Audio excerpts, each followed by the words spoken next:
Good morning, everyone. Thank you for joining us here on our fifth CanEx webinar event that we've had. This one is particularly close to home and important. It's on the Caribbean regulatory landscape.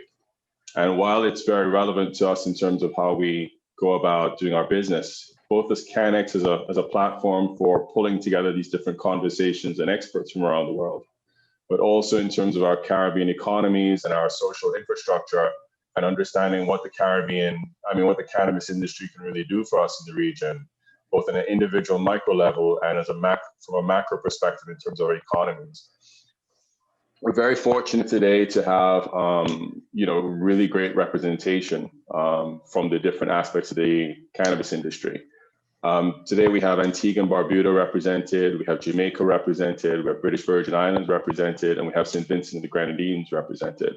And then we also have with us, from a sort of perspective of a policymaker, Dr. Norman Dunn, Minister in Industry and Commerce in Jamaica, and John Kagia from New Frontier Data.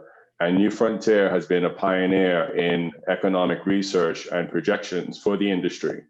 And so it's important to have John and to understand the role that data plays in mapping out a successful and dynamic and sustainable cannabis industry.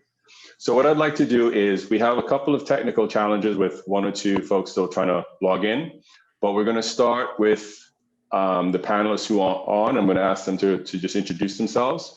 And of course, we're going to defer to ladies first. So Sandra, if I can turn it over to you. Sandra Gogal of Miller Thompson up in Toronto. So Sandra, good morning.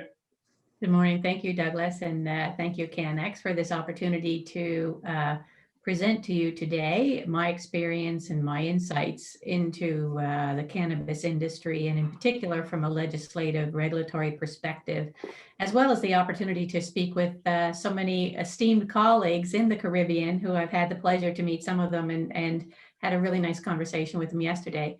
I lead our firm's cannabis industry group, having started it about 4 years ago, I guess, before Canada legalized the adult use in cannabis. So I manage about 70 lawyers within our firm that practice in various issues or various sectors in the cannabis space, from patents, trademarks, capital markets, financings, health law, pharmaceuticals, and I focus primarily on the regulatory. So that's the perspective that I bring. Thank you.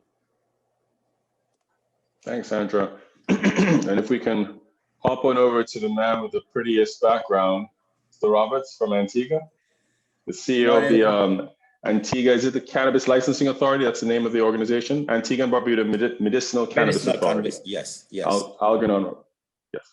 Good morning to everyone. I'm happy to be here so that I can share our experience in the cannabis industry to date, and experiences both positive and also the challenges that we are facing in the industry currently with our esteemed audience and colleagues.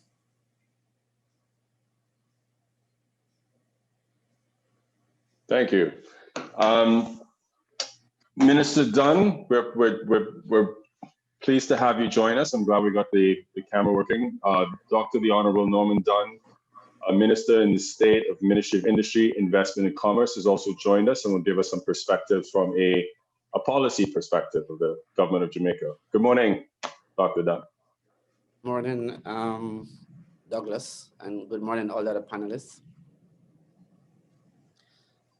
I'd like to, first, of course, you mentioned Norman Dunn, State Minister in the Ministry of Industry, Investment and Commerce. I'm very new to the portfolio. I think this is about a month and a half. So I'm very new. And I'd like to introduce the other persons who are here with me in Jamaica. We have our CTD. We have Mr. Lincoln Allen, which I know most of you already know. And we also have our Director, Sophia Wellington, Director of Industry in the Ministry of Investment and Commerce. Our CTD, by the way, her name is Miss Michelle Parkins, so I didn't mention her name. I mean, we just call her CTD, so sometimes we get lost in the identity. So thank you for the invitation, and I look forward to a very meaningful discussion. Well, Minister Dunn, I'm sure you're familiar with the term baptism by fire, but welcome to the cannabis industry. And if you're not familiar with the term before, you're going to certainly become very well acquainted with it in the next, short time. Jamaica, and Douglas, if you know, but I think you do know much about Jamaica. I mean, the Rastas who cannabis is, ganja is mainly associated with for years. They will tell you fire. Very true. Lincoln Allen, the CEO of the Cannabis Licensing Authority of Jamaica. Morning, Lincoln, and thank you for joining us this morning. Morning, Douglas, and morning, colleagues. It's a pleasure to be here. Thank you for the invitation, and I look forward to sharing my experience being at the head of the regulatory body. It has been very interesting. We have seen some progress, we have seen some challenges, and I look forward to sharing these experiences. Thank you. Excellent. Thank you, Lincoln. And we also have John Kagia from New Frontier Data, the Chief Knowledge Officer at New Frontier. John, good morning. Welcome. Thank you very much, Douglas, and thank you to the CanEx team for inviting us to be a part of this really important conversation. John Kagia, I'm the Chief Knowledge Officer with New Frontier Data. And for those of you who might not know us, New Frontier is a research data and analytics firm focused exclusively on the legal cannabis industry. We're based in the US, based out of Washington, DC, but we have offices and teams across the US, in Europe, where the process is setting up one in Latin America. And for the past 6 years, we've been working with investors, business owners, regulators and policymakers to help them understand both where the cannabis industry is today and critically where it's going. So unlike some other organizations in the space, we're trying to cast a really broad net to understand what's happening in this industry across the spectrum. So everything from the impact and implications of tax policy and regulations and market performance to some of the key trends that are emerging and evolving around the way consumers use cannabis, both medicinally, for wellness purposes and for other aspects of their lifestyles, and how both businesses and regulators need to take into account these evolving market behaviors as they build both industry policy as well as product strategies to serve this highly dynamic consumer base. So it's a privilege and a pleasure to be here, really excited about how quickly the Caribbean ecosystem has been evolving, and looking forward to a great conversation today. Welcome. Thanks, John. And last but not least, Dr. Jerrol Thompson of the beautiful country of St. Vincent and the Grenadines. Thank you for joining us this morning, Dr. Thompson. You're muted. You're muted, sir.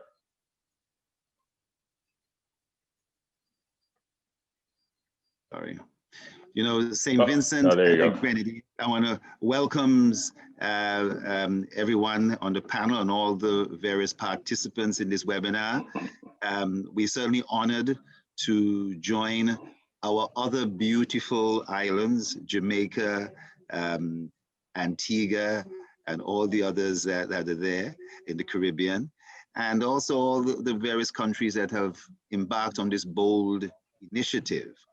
St. Vincent the Grenadines Medicinal Cannabis Authority is, we consider it as being really up and running and trying to face a lot of the challenges that are implicit to this particular industry. And we are always quite willing to participate and share information. We've participated in conferences in Kazakhstan, in London, in Canada, and through other parts of the Caribbean. And I think that this CanEx really sets the mark in terms of where things should be going, a learning experience. And thank you very much for inviting me as the CEO of the Medicinal Cannabis Authority. And I'm looking forward to this very important webinar. Thank you, Dr. Thompson. So I have to say, before we launch into it, that yesterday in our pre-webinar, conference, which we do to sort of, better understand different positions and flesh out some of the different ideas we want to cover. We had a most vibrant conversation, and it was suggested that we should have recorded that and maybe just played it today as a substitute for doing this live. And I have to tell you, I don't think, notwithstanding what's going to come out in this discussion, but I'd be hard pressed to think that it could be more dynamic, vibrant, and valuable than what happened yesterday, but we're certainly going to give it a try. One of the first things that we need to sort of touch on is, cannabis is a very passionate industry, if you want to call it that, a plant. There's a culture around it. There's a whole value system that goes with it in the Caribbean in particular. A lot of that is sort of based on the Rastafarian culture. A lot of it has just permeated into the wider society. But one thing that we can't take away from it is the incredible passion that comes along with it. And that's good and it's bad.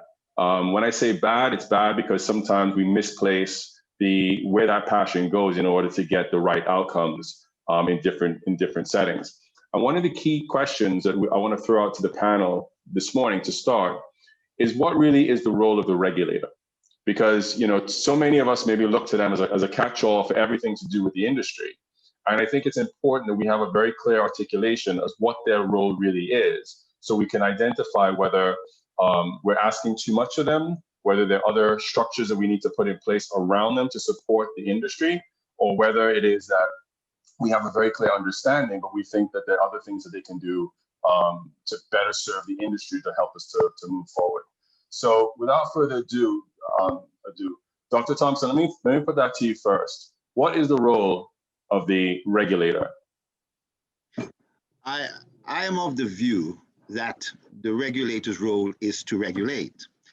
But I think in these very early days of the industry, the regulator in St. Vincent and the Grenadines, the MCA, has also been charged with the establishment of the industry.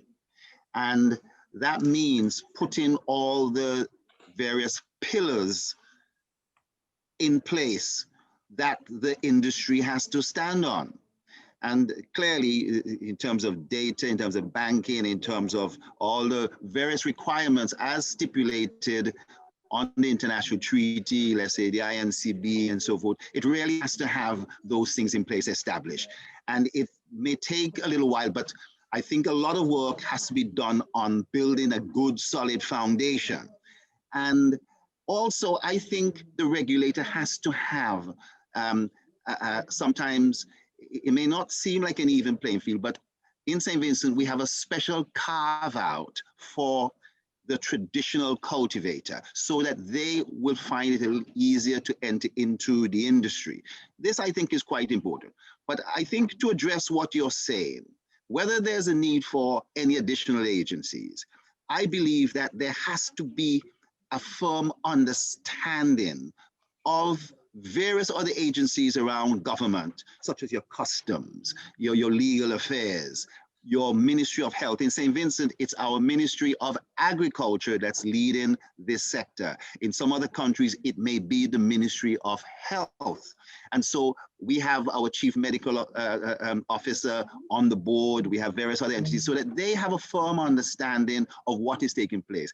And then the further outreach to the community and the business sector and so forth. So I think that what will come out is that, yes, the MCA may not be all encompassing to everybody, but it has to be part of a process of establishing the industry and making sure it's moving forward. But in those areas where there are other agencies, your customs for imports and exports, in terms of the legal affairs department and so forth, they have to have a firm understanding of the sector, the goals and the objectives of what you are trying to achieve at a national level, the policies. And I think in that way it is ready. And certainly at the root level, in terms of all those persons who may want to see some element of fairness involved, that has to be incorporated by engagement, community engagement, and so with the traditional culture. And they have an understanding of how they could actually participate in the industry. Thank you. Mr. Rob, I'm going to go around, so feel free to jump in with any other answers as we go, but I certainly want everyone to answer this question. Mr. Roberts, I'm going to jump to you again with your beautiful background. What your thoughts on what is the role of the regulator? You're muted. My experience and thoughts are exactly the same as Dr. Thompson, because in Antigua, we are charged, the authority is charged with building this industry from the ground up. So we're responsible for regulating and putting all of the systems in place, seed to sale, marketing, that is marketing of the authority and the cannabis. I mean, Antigua is a cannabis, medicinal cannabis society, which have this industry. The only exception from what Dr. Thompson had said is that in Antigua, the leading ministry that is responsible for the cannabis industry is the Department of Legal Affairs. That is the Attorney General's office. And the system ministry, which plays a minor role, is the Ministry of Health. So our board is comprised of individuals that's involved in health, security, and security cover customs, police, analytical services, agriculture, right across the spectrum. And also include individuals from substance abuse and the Rastafarian community. As a regulator, we observe in the early stage that our laws weren't too encouraged, were more slanted to the foreign investors. So one of the things that we did was to make a proposal to the government that we should set the barrier to entry into the market at a low level for the locals to get into the market. So in reality, we are also building the industry, responsible for building the industry from the ground up and at the same time regulating. So we are the regulator and the builder. Okay. Sandra, you recently were involved in setting up the regulations and the legislation in the British Virgin Islands. What is your take on the role of the regulator over there, or in general? Yeah, it's very interesting, you know, hearing from the regulators themselves as to, you know, the challenges that you're experiencing. And I think that was one of the things that was top of mind when we were drafting the legislation, is, you know, ensuring that there is appropriate distinctions and roles and responsibilities and what the framework actually is, right? So the cannabis industry is very new, right?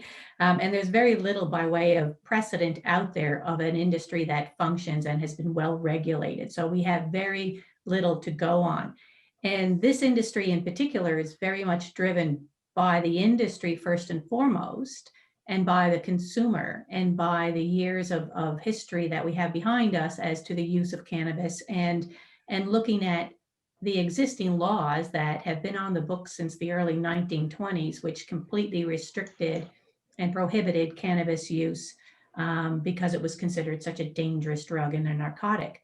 So then when you look at opening up a cannabis framework, a legalized or a regulated framework, the context for which a lot of the legislation was drafted was taking a look in, or taking into account the International Drug Convention Treaty, your obligations under that. First and foremost, you know, it said that if you are going to allow, as a state or a country, the cultivation, possession, use, distribution, or trade in cannabis, you know, it has to be done through an agency. You must have an agency established by the government that will be entrusted with the strict regulation and control, so that you have to ensure that you're still in compliance with your international drug treaty convention obligations, right?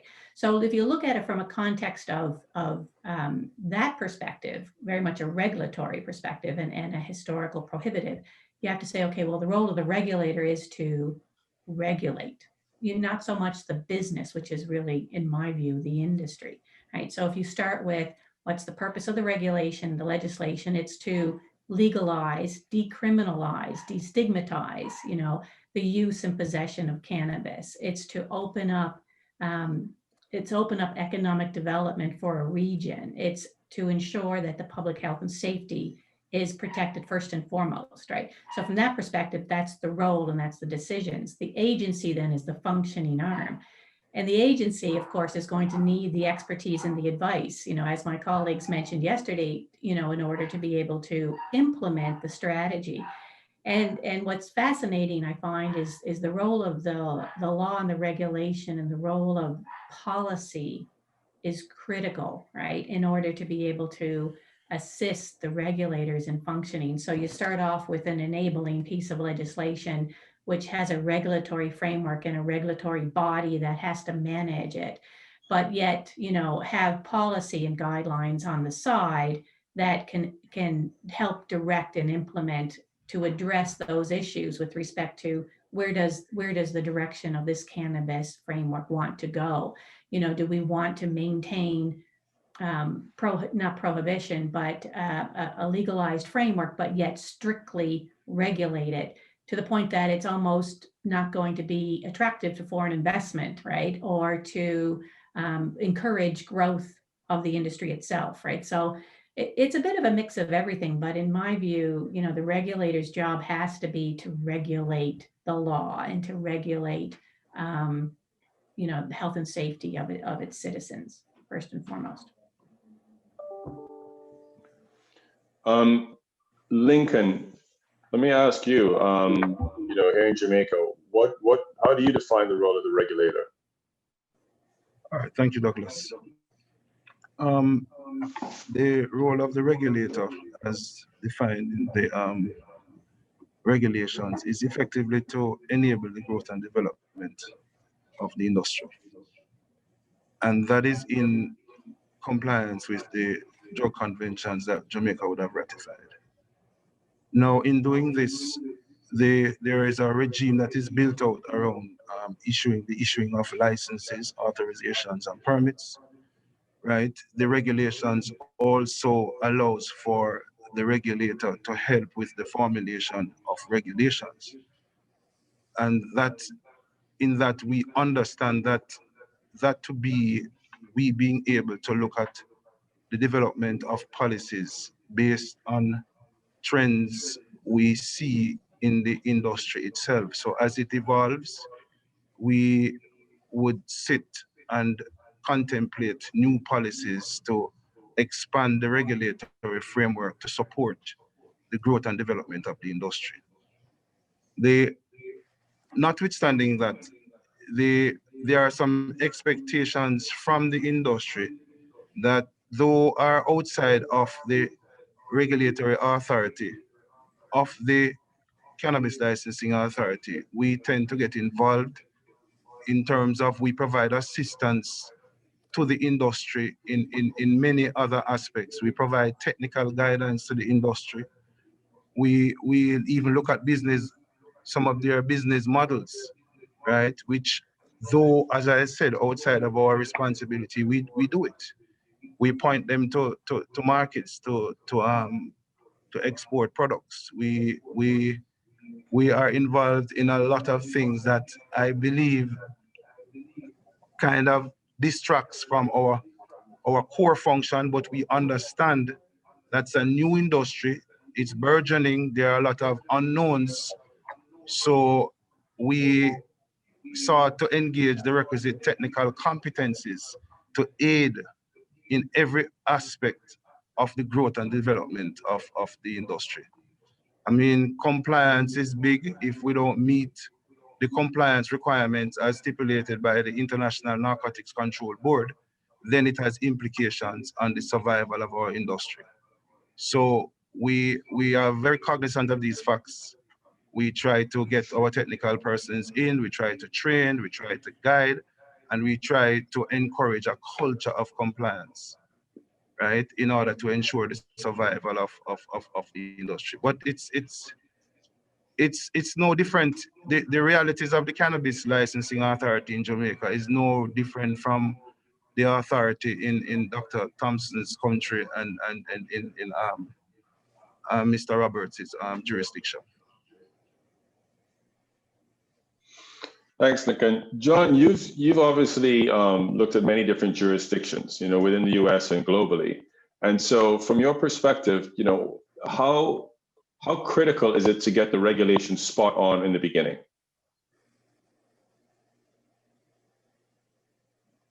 You're muted.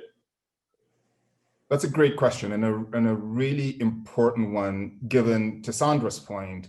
While our history with cannabis is a very, very long one, our history of effectively regulated cannabis is new, and even amongst the most mature regulated markets, places like California, where it's been legal since 1996, places like Colorado, where the market's been active for adult use since 2014, they're still ironing out the kinks. So there's a couple of things about the way we think about how to regulate a cannabis market, particularly now that both within the US at the state level, as well as internationally, there's a lot more markets to learn from. So one is, don't let the perfect be the enemy of the good. This is a really, really dynamic environment. And because it is so new, one. Two, because each market is going to have its own unique behaviors, its own unique characteristics. Understanding how those uniquities are going to manifest when you actually activate the regulated market in some ways cannot be predicted. So the idea is get a framework that learns from the experiences of everyone else who has done this. And I think at this point, there are more than enough good references for markets that have had greater success with operationalizing their programs than others. Look at those regulations and don't do what I've seen actually a few African countries do, which is take regulations and literally do a search and replace for the country name and say, this is going to be our regulations. Don't do that. Look at the regulations and think about how they should be adapted to reflect the environment that you're in. So that's the first thing. Second is recognize that you're going to need agility and flexibility to adapt to the dynamic market conditions. And I'll just give a couple of examples of ways in which we've seen markets in the US have to respond to the realities of their programs. So one example is the state of Washington, which when they launched initially their adult use program, they had the highest taxation rate of any market that we had seen to that point. So cultivators were being taxed at 33%, then processors were being taxed at 33%, and then retailers were being taxed at 33%. And then on top of that, you had your consumer taxes. It was just too much. And based on how high these taxes were, the legal market couldn't compete against the unregulated market. So after nearly 2 years, they realized that this program was not going to work with such a high tax regime, and they ultimately had to convene a legislative session to reduce their taxes, ultimately settling on about a 33% tax statewide. So that ended up being the new flat rate.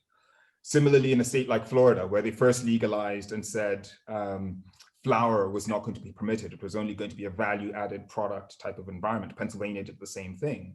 But when you look at what consumers are buying, what consumers are most interested in, and where the efficacy of kind of patient outcomes lie, flower is where the bulk of the demand remains, particularly in immature markets. So it took very proactive lobbying from industry stakeholders to get those rules changed. And ultimately, both markets allowed flower to be sold. And as soon as they did that, you saw sales really dramatically accelerate.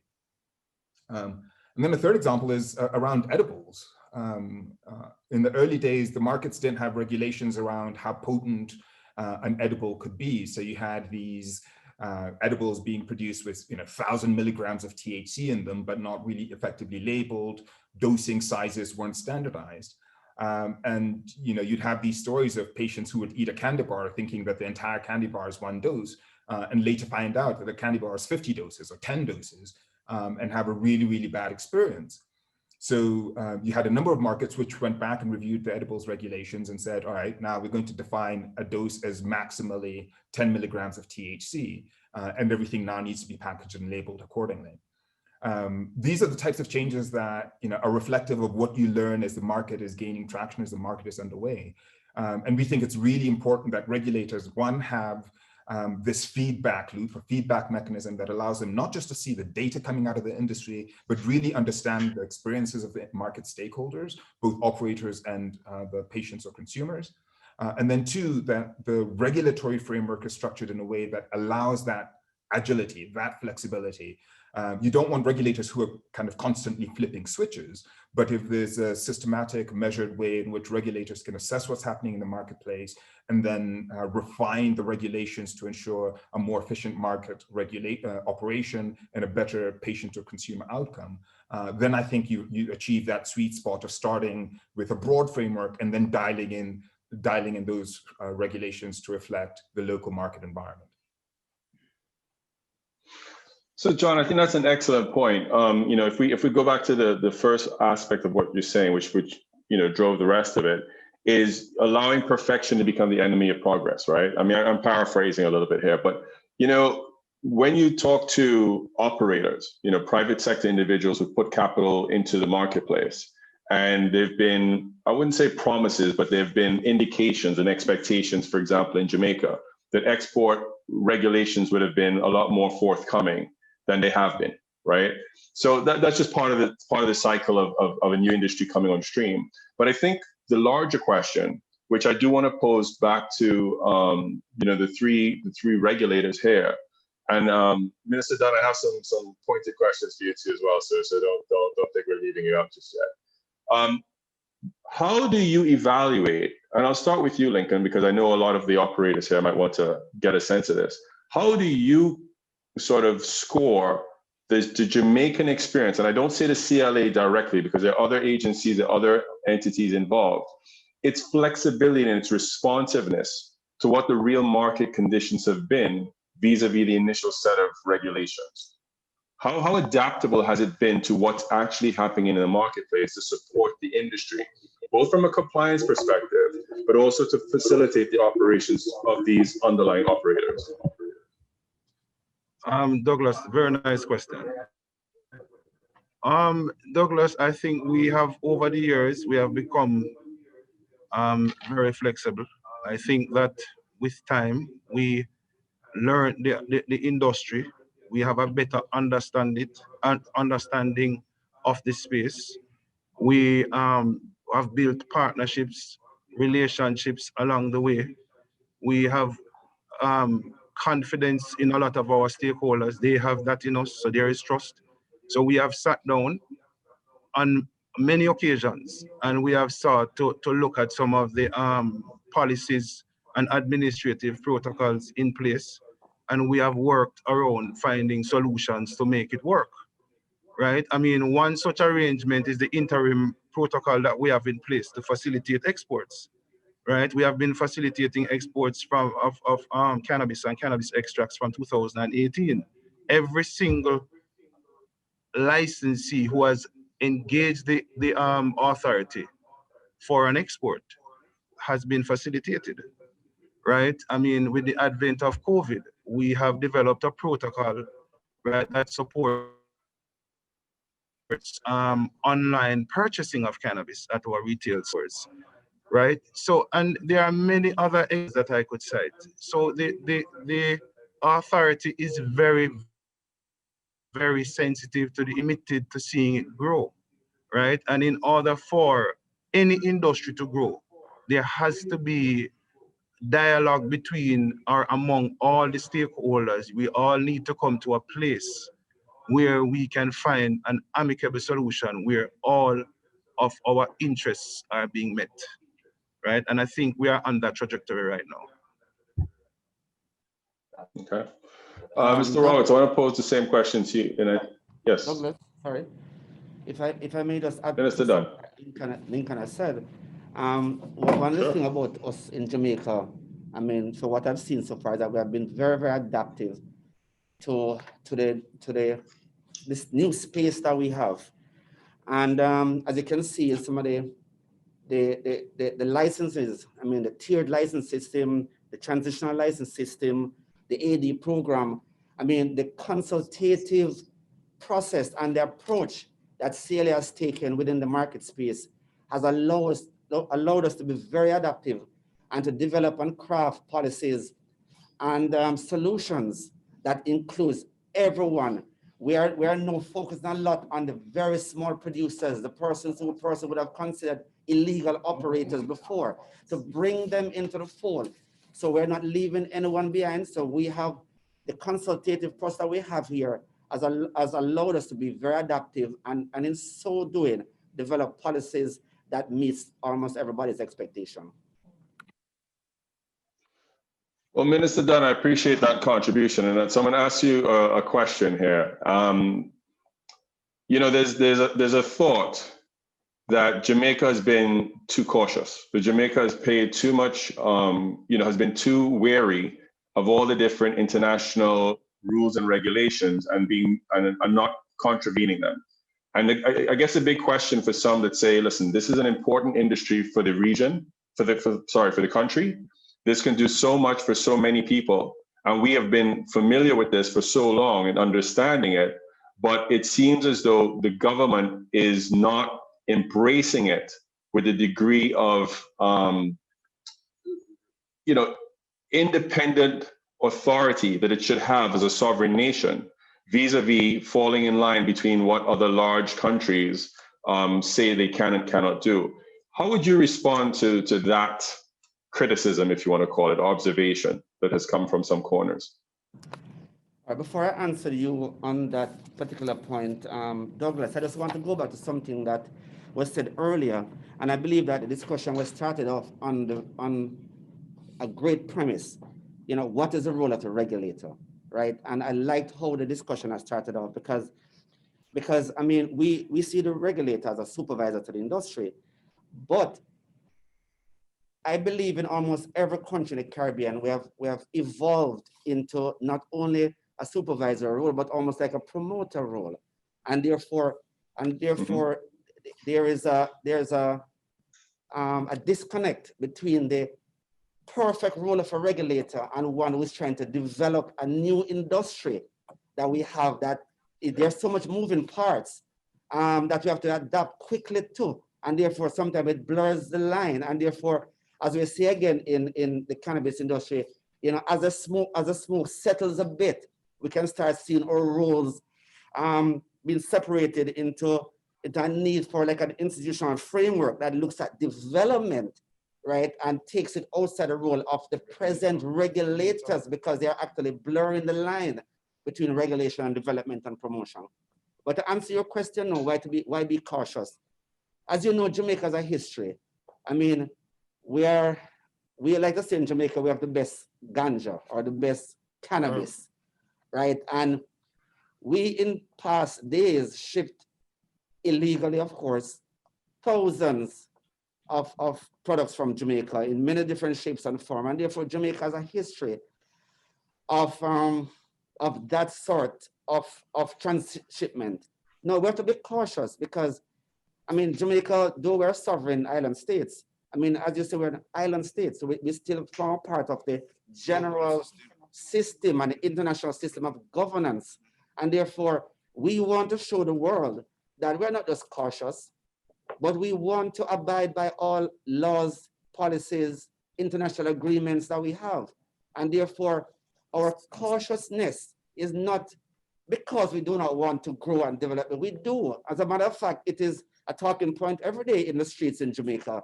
And we want to do it, but we want to ensure that we do it the correct way, the right way, that the image of Jamaica is protected, the country of Jamaica is protected. And we want to also lead in terms of what we do. And we have developed a policy here that is structured in such a way that it can stand the scrutiny anywhere in the world. And therefore, we want to move on this, not just cautious, but the correct way to get this thing right. Minister Dunn, I think Minister Dunn, I'm going to go on to Dr. Thompson in a second to get his thoughts, but I just want to say this. I think that what you have said there encapsulates very, very succinctly what is a missing part of the dialogue, in that Jamaica is a sovereign nation, right? Jamaica has this long history, and so it has a brand. Some of us think that brand is you know, should be an automatic entry to certain markets, and nothing works like that, right? So we still have to work through that process. But I also believe that one of the points you made in separating and clearly identifying the role of the regulator, and perhaps in your role, which goes back to the Ministry of Industry, you could look at some of the gaps that exist today in terms of furthering the development of the industry, separate and apart from the role of the regulator. Because again, I'm just speaking for Jamaica, my own observations is that, the CLA has come a long way from when I started in 2016. I think Lincoln has done a fantastic job with his team of really restoring some of the, ensuring there's a degree of trust and credibility in what they're doing that was not always there, right? So I think it's full marks for that. But I do believe that from a practical perspective and from a government perspective, there needs to be more done so that the role of the CLA can be very clearly defined, while the gaps that exist in terms of developing the market, in terms of looking for ways to support the commercial enterprises in the market, in terms of, and this goes for all of us in the Caribbean. People don't appreciate the fact that the stigmatization issue in the Caribbean is a lot more acute than the US or North America. We just think everybody in the Caribbean is culo brizo with cannabis and ganja, and it's the furthest thing from the truth. So that education piece and that destigmatization piece is something that I think, again, I've heard many people talk about, the CLA needs to do more education in the market. But again, I think that's, getting them into an arena that's not theirs. It's an arena that needs to be filled, but it isn't really an arena that belongs to them. So I just want to share that as some fodder to think about. But I want to go over to you, Dr. Thompson, and ask you the same question in terms of, from the point John made, how flexible has your agency been in St. Vincent to address some of these shortcomings? Yes, Sandra touched on it earlier, and I think Minister Dunn has hit the nail as so as you.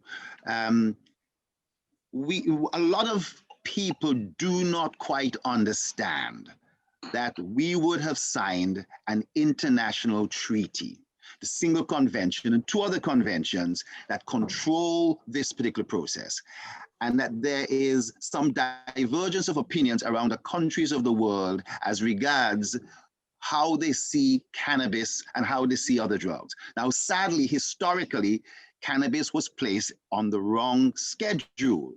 And I'm hoping in December, COVID apart from COVID, that there would be some process to reclassify cannabis. Now, that may change and cause some flux in the market, but I think that is something that really needs to be done. And so as a result of this treaty that controls the process of trafficking, in other words, export, and use in terms of patient access and so forth, that you absolutely need to the go-ahead of the INC and the national community in this regard. And I think people think the government should be bolder, tougher, and just kick the door down and do things, legalize recreationally. And that's why we've only seen 1 or 2 countries, Canada, Uruguay plus, who have gone through that particular process, much to the chagrin of other countries that really do not want to see this process move in that direction. And even though the science has moved, there are still some who would like to see phase 3 trials and so forth, just like what we're seeing with vaccines today and so forth. They would like to see these more extensive studies. And I think part of that is holding up the process. Luckily, the research has shown that there is very positive aspects to it. In St. Vincent, on an earlier question, we have done an assessment, right, on the cannabis industry, using that World Bank doing business, and we've expanded to other segments. So we're looking at the enablers of an industry.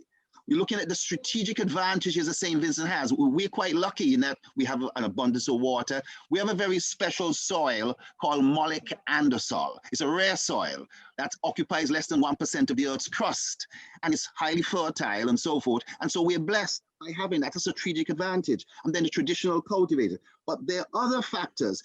Let's talk about efficiency, innovation, the use of innovation industry, and of course, the incorporation of the traditional cultivators. We have taken these 7 things, which includes the normal doing business process, how to start a business, insolvency and those sort of things, and done an assessment as regards how our industry is moving and should be moving. And we're able to see the deficiencies in this regard. Now, that is an aspect of part of building and establishing the industry.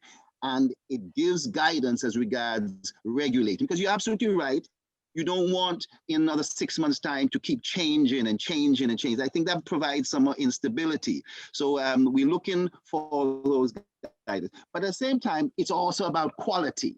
You know, I don't want in any way to be seen as questioning Jamaica's ability to say they have the best stuff in the Caribbean. Some people in St. Vincent would love to say some different things. I'm not sure. I don't want to get into that argument one bit. I don't want to get into Oh boy, here we go. Please, I don't want to. Let's not go down that road. But I believe that in terms of quality, one of the things we've done is to look at those standards. And the standard compliance regulations, yes. But in addition, how do you get the traditional cultivator, everybody to be doing things in the way they should be, the standard operating procedures on a farm, what they should be doing, so that, you know, any entity coming in and looking at the good agricultural collection practices and so forth, sees that there's a methodology and one person isn't doing. Now, we've learned a lot from the traditional cultivators, tremendous, and they know about the mailing and the plants and so forth, and hermaphrodites and all this stuff. And those things have been very important. And I think that incorporating that with new technology, new innovation has been an important part of the process.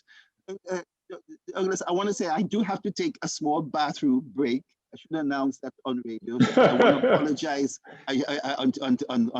on this medium, but I want to apologize about that. No problem. No problem, no problem. Mr. Roberts, over to you, sir. How has Antigua navigated this particular issue? Although the authority has been in existence for 1.5 years now, only within recent time the administrative part started. That is a CEO in place and those kind of stuff.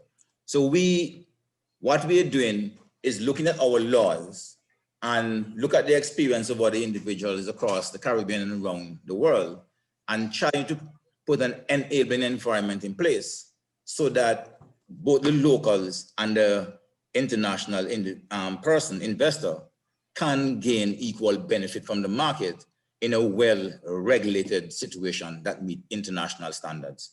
What we're competing with is that both international investors, we're faced with both international investors and local investors and potential investors are basically demanding that we open our market totally to recreational smoking. And we at the authority have to be advising these individuals that we are limited or confined by the single convention and the convention that also deal with psychotropic substances. The first thing they point out to us, oh, they're doing recreational smoking in Canada, United States, and even in the Netherlands.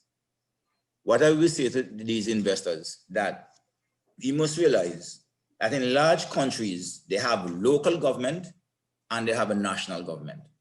While in large countries, the national government will allow the local government to do certain things. And the national or federal government is the one that sign all these international treaties and turn and give a bly at the local level. In the Caribbean, our government is both our national and local government. And we cannot afford in our society as a government and also the regulator to just roll back or withdraw from these international conventions and just allow recreational smoking, because it will have a deleterious effect on our international image and economic development. So yes, I'm going to be honest with you, we are young, but my good friend Alan and Thompson, myself, and a friend of mine from the US, I'm benchmarking the best practice from these group individuals and try to put those systems in place from a regulatory perspective. So I'm not as advanced as my good friend Lincoln and Dr. Thompson. Hey, we're all still learning. This industry is so new that, you know, you have historical significance after about 5 years of being in it. So you're not too far off, I don't think. Sandra, I want to touch on something that... One minute, sure, Mr. Duncan. sure. I must say, one of the first things Lincoln said to me, do not make the same mistakes we have made. You have to make sure and Dr. Thompson, you have to make sure that you incorporate the local individuals in the market. An advice I've received from everyone is that as a regulator, you have to make sure that when the foreign investor come in, the local individuals, that is both in employment and also in the industry, that is the farmers and the other local producers that we have, because we have a lot of people in Antigua that do confectionaries, right? That there is a place for them in the market. And one of the things that we at the authority have just done the other day, again, going back to the proposed amendment, is that we have carved out in the proposed amendment that there is certain guarantee within the employment framework of any foreign company that allow the citizens to make real money. That is, they have employment, whether as an accountant or manager and those kind of stuff, across the entire spectrum of employment within foreign industry. Because too often you see that the investor goes into a country and he or she get everything. They get all tax concessions, they come in with the entire top staff, and then the individuals within the country get the jobs that don't pay any money. We're trying to avoid that situation in Antigua as much as possible. And yes, the Rasta group in Antigua are very, what should I say, vibrant, and they in law are the law, that group, once they come together and they're in the process of doing so, will get a license to grow cannabis commercially, free of charge. That is, there's no tax, there's no licensing fee or anything against the Rasta Group company. The company is Grow Antigua at this time. And they are very excited, the Rastafarian, of getting this company operational within the very near future. And it will happen in the very near future. So in essence, reparation when it comes to the Rastafarian, who were persecuted by our Caribbean governments, in our law, we put something in place to take care of the Rastafarian community. Once they put a company together, and that will get a free blight, put it that way. No license at all for that company, a free license every year to operate within the state of Antigua and Barbuda.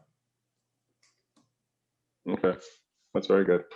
Mr. Robert, Sandra, Mr. Roberts mentioned something about the sort of difference between the local and the federal government. You know, in the Caribbean, it's all in the same. And I want to touch on the role of indigenous spaces where that's concerned. So, cultures and so forth, because I know you have a lot of experience where that's concerned, and how that applies to some of these international agreements and the flexibility that might exist outside of the sovereign commitments for some of those indigenous groups. But before I do that, I wanted to just ask you, John. So we've talked a lot about, how we get the industry going and how it's regulated, it's overseen, how it's set up, etc.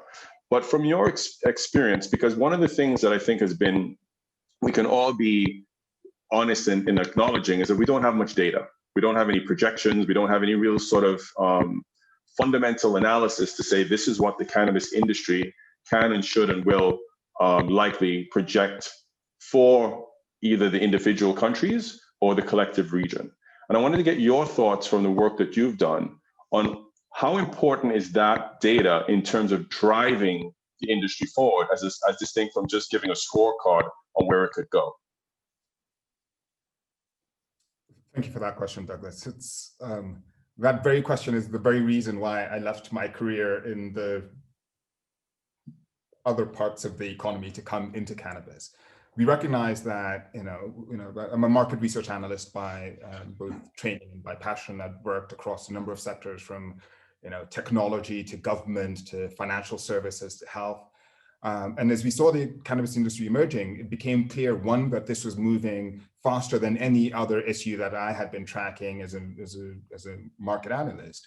But two, that the kind of data that, is so pervasive and common in every other aspect of the consumer and industrial economy just didn't exist in cannabis.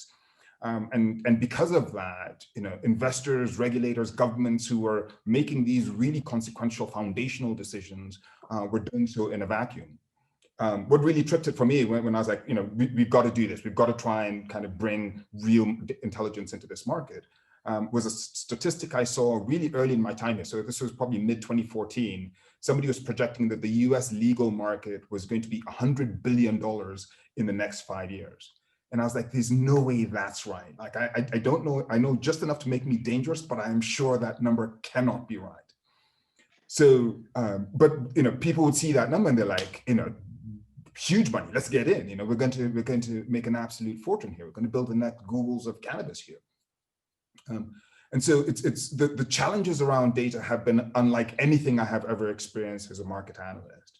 But one of the things that's been really heartening is how the industry has come around to the recognition of the imperative of data to make better informed decisions, particularly given how quickly things are evolving. And I think that's happening on two levels. One is that because this is a regulated space, a lot of governments are actually putting in reporting protocols into their regulatory frameworks, which means that the operators in the industry have to provide data to the government or the regulator on how they're performing, whether that's retail sales, number of patients participating in the programs, pounds produced, pounds sold, etc. And that's giving you a sense of how both the market is ramping up, what types of products are selling, when they issue data around how many licenses are being issued, that allows you to better understand how the competitive environment is evolving. So the data being collected by the regulators and the governments is really important to give us the broad strokes. But also the business owners are now getting much more proactive about what data they're collecting to refine their own business operations. So you have everything from seed to sale systems, which literally track individual plants from the time that they're put into the soil, using RFID or other QR codes or other data tracking mechanisms, from the time these plants are put in the soil, right down to the time that their the final product derived from those plants makes it onto a retail shelf. Having that sort of data that allows you to have really intimate views into how products are flowing through the supply chain and ultimately out to the consumer. And then second, data into who the cannabis consumer is. That has been, I think, really taken for granted for a long time in this space.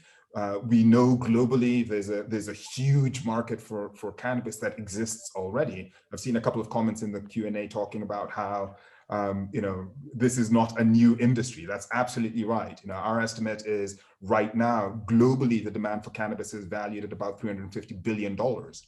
So the question is, how much of the legal market, or how much of that total demand is the legal market capturing? And what are some of the factors that are influencing this transition of consumers from the unregulated market to the legal one? And so we've been really heartened by the growing recognition on both the policy side, the regulatory side, and on the industry side of the value, utility, and importance of data. And we would just urge new markets as they're coming on board to think deeply about how to build data collection protocols into the regulatory environment without making it too onerous on the industry's participants, but building in those data collection protocols and allowing reporting out of that data creates a tide that lifts all boats, so that industry stakeholders, those currently operational and those looking to come in, can make better informed decisions. And the more efficient the decision-making process, the better people are able to, rather than throw spaghetti against the wall, actually make well-informed, data-driven decisions, generally leads to better outcomes in the way these markets perform. Still a long way to go. Sandra, stick a pin. Sandra, stick a pin with that for a second. So can I ask Minister Dunn, coming on the heels of that, what economic data projections has Jamaica utilized in terms of evaluating the value of the cannabis industry to the Jamaican economy, if any at all? And if they have not, are there plans to do so?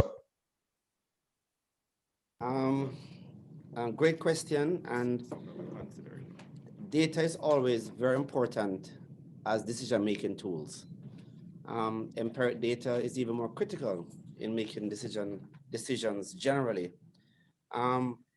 This industry has basically developed, I wouldn't say overnight because it has been with us for a long time, but the regulatory aspect and the aspects to allow it to become a formalized industry is slow in coming. To answer your question directly about the data, I do not believe that we have used data in a specific way to inform some of the things that we're doing here. What we have been lucky with is that we have had a historical context of the use and the benefits that we have seen. We have had local scientists in Jamaica who have developed products here for a very long time before cannabis became in vogue today. Cannabis in particular, developed by Manley West, Dr. Lockhart, with some work, I think, from Dr. Lowe, right? Developed this many years ago. I think it's more than 20 years ago. And therefore, we have used the local knowledge a lot in the decision-making that we have done so far. But you're correct, and it is something that we are in fact working on. I mean, we have now a strong support to CLA with from the Ministry of Investment and Commerce to formalize things in such a way that the information that we use to make decisions are one that are informed and data-driven. Minister Dunn, I'm going to just put this out there, and maybe this is the wrong way to do it, but that's just how I am, right? I want to connect you with John and his organization after this, because I truly believe, from my knowledge of Jamaica, my experience here, Jamaica has more than sufficient capital to build this industry right here. Jamaican investors have more than enough wealth to invest. Someone's, I'm gonna echo from somewhere, I don't know why, but to support this industry fully. So it's great that we have the right regulations in place, in terms of foreign investment and so forth. But I truly believe that if the local investment community, the local business community understood the true value of this industry, and not just directly in terms of what it can generate, but the economic spill-offs from it, the people with more jobs who are now able to spend more money, et cetera, then I believe that instead of us trying to get certain ministries to talk to each other and get certain paragraphs to align and all the bureaucracy that goes along with it, you have a much greater sense of urgency to resolve it, because they'll understand the opportunity cost of not getting it resolved. So that's my little speech, but when this is all said and done, I will connect you with John, because my goal is really to be able to get the right information for us in the Caribbean, that we can understand how pivotal this represents for us as a region, and not individual states only. I have another question to that, but as a region in terms of economic change. All right, Douglas, we believe, just like you, that there is sufficient capital here in Jamaica. But just like with any other product, demand and supply, one, persons enter markets when they know they can sell their product. The corresponding banking issue is of great concern. Persons do not want to invest unless they know there's an adequate rate of return for their investment. They must be able to trade their products. They must be able to bank their money. They must be able to access loans. So these are some issues which are not lost on the investor in Jamaica. They want to invest. They understand, even without this huge pool of data that can guide the discussion even more than it is, we are sufficiently confident that the industry offers quite a bit for Jamaica and the citizens of Jamaica. But these are some issues that we need to work our way through. And some of them are governmental levels, at governmental level, not just on policy level, but some of them are with governments or agencies all over the world that affects how we trade. And that is the issue. If persons can see that a return on their investment, then they will build out the capital that is required for that sort of investment to produce the returns that they want. That is the biggest issue. So the issue is not lack of interest, lack of data to make us want to do what we want to do. We understand it. Jamaica has been doing this for a long time. It is in the bones of almost every man on the street, the use of this and the economic value that it can be derived from it. But for us to do it as an export, for us to do it as intra-regional trade, extra-regional trade, there is the missing link with the banking, and that is the biggest problem. I'd like Lincoln to also make a comment on this.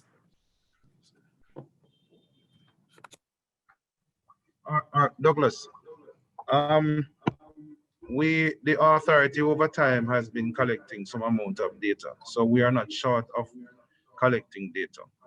So the data is shown in terms of licenses that have been approved from 2018, from 17, 18, we have 11, 18, 19, 22, 19, 20, 27, and since the start of this financial year, 6. So you will see that there is growing interest in the industry. Persons are investing in the industries. The industry licenses are being issued at a higher rate, right? We have over 300 applications at a conditional approval stage.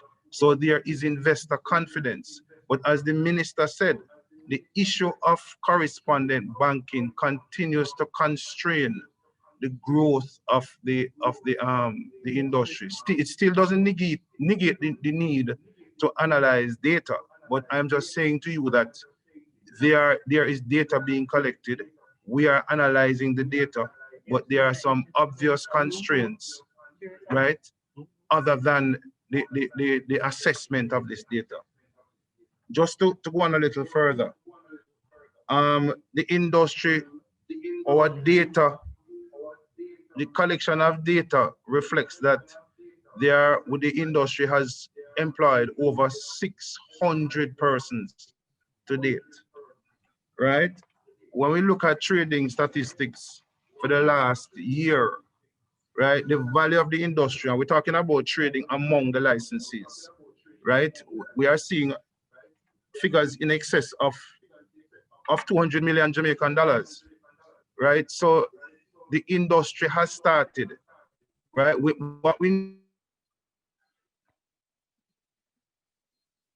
need that reflects the sale of cannabis and cannabis products to the patients at the retail outlets. We have not done that. So that is an area that we need to look at. We need to also look at the value of some of this infrastructure that some of these licensees have put in the ground, right? So there is relevance to analyzing this data, right? Because we have not really gotten the real preliminaries that is a big industry.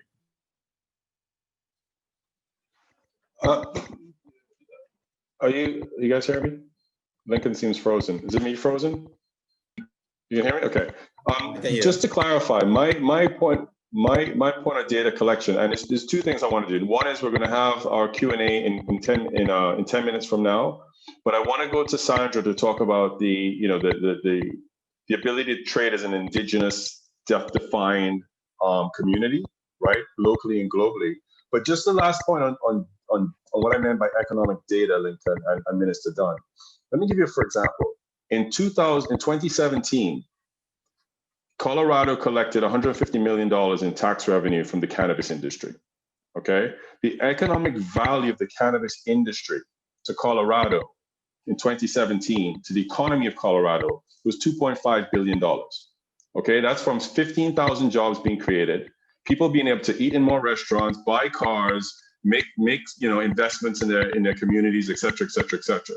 When I'm talking here about the data, it's not about what we have done to date. It's about understanding what the totality of the economic picture looks like for us from this industry.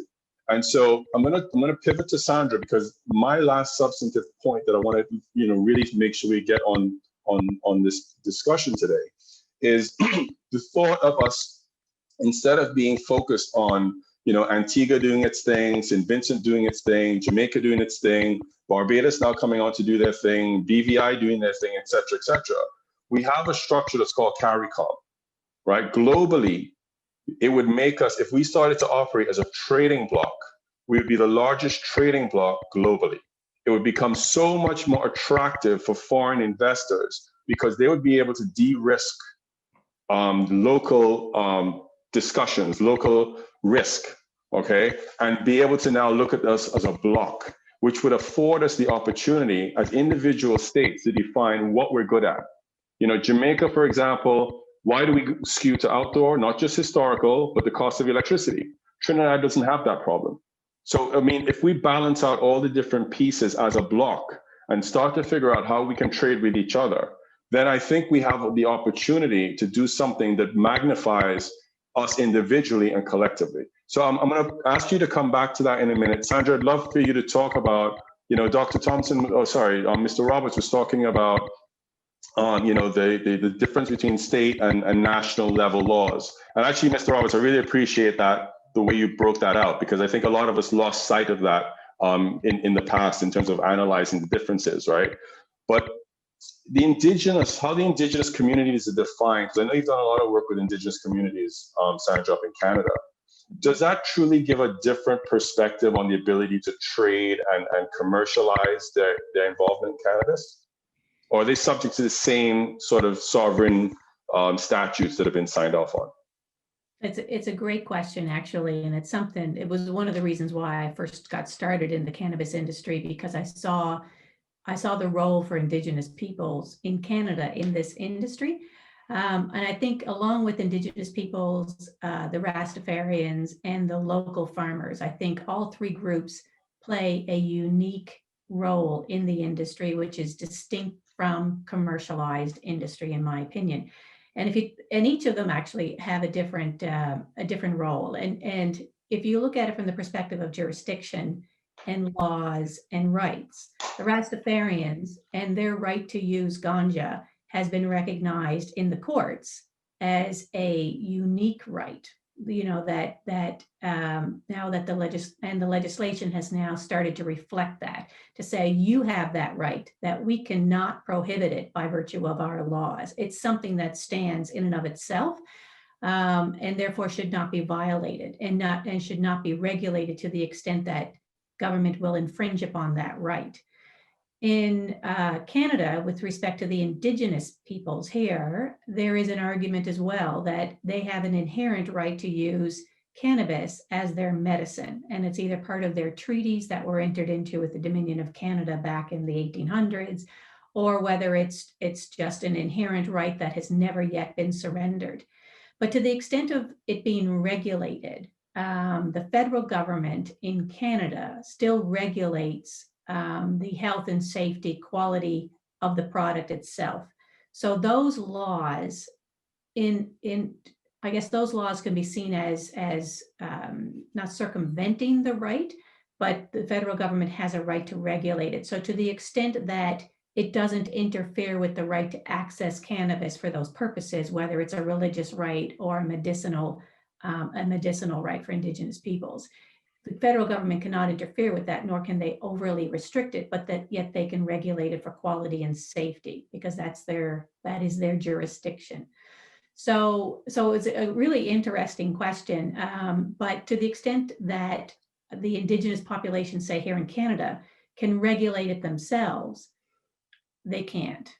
They have been doing so, and the federal government has been turning a blind eye to a certain extent with respect to licensing and regulations and compliance with it. But from the perspective of jurisdictional control, federal government still has jurisdiction, but these rights are protected within the context of that, right?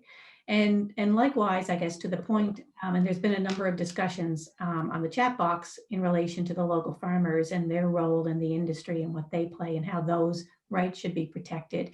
And I think that there is a unique role for the agency through the licensing mechanisms.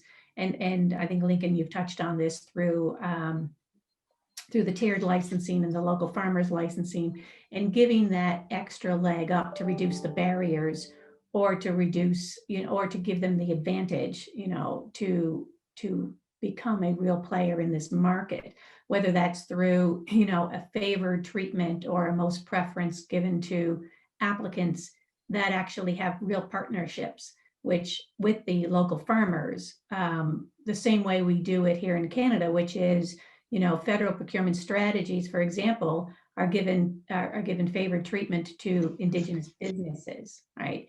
Same thing in this industry when we're looking to promote diversity and inclusion and to rectify social injustices of the past. I think that these are things that the legislation, the regulations, and policy should be directed towards to ensure that they have a meaningful role with respect to the industry and to become players in the industry and not be put on the back burner. So the idea that, Indigenous groups can trade with each other internationally and circumvent, the sort of sovereign laws that's not really, that's not real. It's interesting, actually, because it's not practical.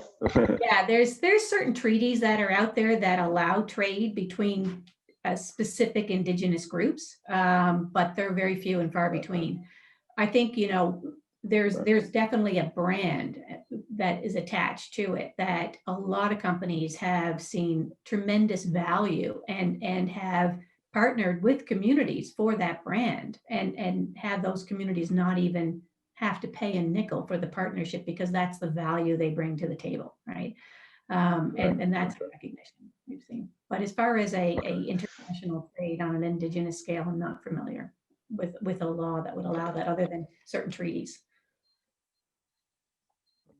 So yes, I want to, in sort of winding down, I do want to sort of throw this idea out to you, especially the regulators and particularly yourself, Minister Dunn. In 1998, Professor Rosemarie Bellantwine, and someone mentioned it here, she authored the CARICOM study on marijuana. And it's, it was a document that I think, at the time we all in the industry were very excited about. I'm not really sure that much has come out of it in terms of real manifestation of some of its recommendations. That being said, there are a number of jurisdictions that are now at some way, shape, or form along the continuum of regulating the market and putting a legal infrastructure in place. So maybe we should give that credit for spurring that along. But that being said, my question I'd love to get everyone to sort of give their thoughts on, and maybe starting with yourself, Minister Dunn, is what about the idea of us in the Caribbean trading within with one another, forming a bloc that facilitates ease of commerce, within the constructs of CARICOM or the CSME, to be able to help to spur the cannabis industry along? Douglas, of course, that's a great idea. I don't think we're averse to trading within the Caribbean intra-regional trade, but I still think we will be confronted by the same issue of the correspondent banking relations. And again, I keep going back to that because that has been the Achilles heel for us, I believe, not just in Jamaica, but in the Caribbean. And that is what is stymieing the growth of and the exponential growth of this. So we're not averse to it, at all, but this issue needs to be unsolved.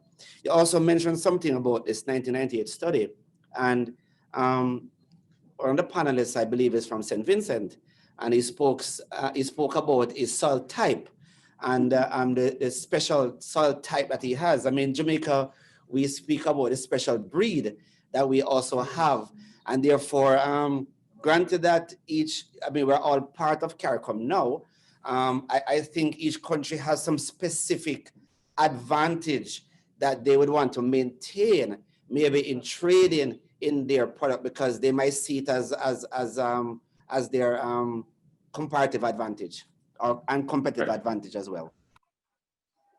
One correction, that study was 2018. I said 1998, so forgive me for that. It was a 2018 study. Yes. Yes, I'd love to hear from you Mr. Dr. Thompson. Your thoughts on that idea? Thank you. Well, let me apologize. I want to first of all state that I want to thank Jamaica because we, over the years, by whatever means, we have been able to obtain some of your lovely seeds and so forth. I don't know how it happened down in St. Vincent, and we truly appreciate that. So we need some royalty now. The wind. Yes. I The think wind. yes. Now, I think that when Canada faced a lot of ridicule for looking to go in a recreational point of view, they came up with the concept of inter se. And this was even pronounced by several of the ministers at the time. And other advocates, the number of what I was called has been fair trade groups that have been assisting traditional cultivators in the Caribbean have also been pushing this. And Mr. John West and so forth has done a lot of work on this. And I think that it is possible to establish, and Sandra, you maybe that concept of an inter se in terms of trade being regulated within a regulation. I know at the last UN session in 2019, our Prime Minister, Dr. Ralphie Gonsalves, was spent about 2+ minutes on talking about the INCB, that in terms of a lot of its ideas since 1961, 72 are antiquated and clearly has to redress and change, in terms of the approach. And, many persons there are looking to abide by the status quo. And so I do feel that there is room for research on the concept of inter se in terms of regulations to provide trade within a trade that can be. Now, it's true, St. Vincent, we would have, to an extent, overcome some of the barriers with respect to banking. And we are able to move the funds in terms of Canada, Europe, and so forth, and around the Caribbean, quite legally, but not in any way impact on the US federal system. Now, it may be the case that the US federal system may well change. And coupled with that, in terms of our association with Ample Organics and so forth, one of the leading, 80% of the market in Canada, we have a bilateral relationship with them and so forth. We were supposed to visit the Health Canada in February, just before the COVID, and it had to be postponed. I'm hoping that could, at some point in time, as Canada's COVID situation dies down, that there can be some discussion, maybe even at a curriculum level, to look at that concept of inter se. But if Canada can't be part of that I think this has to be examined from a Caribbean point of view. Let me just say, in St. Vincent, we would have entertained legislation in the beginning on the spiritual aspects for the traditional cultivators. When they understood the issues of the various conventions, they came to us and said, please do not pass that legislation because it's only going to restrict us to the local context. And we had already put in place a concept of tolerance. And further, we've since decriminalized and so forth. But so that the incorporation of the traditional cultivators. Now we have a number of investors who surprisingly are manufacturing only, and they typically rely on the traditional cultivators. In visiting Canada sometime in 2019. We went to Weed MD's farm, 27 acres outdoor cultivation next to their indoor greenhouse grow.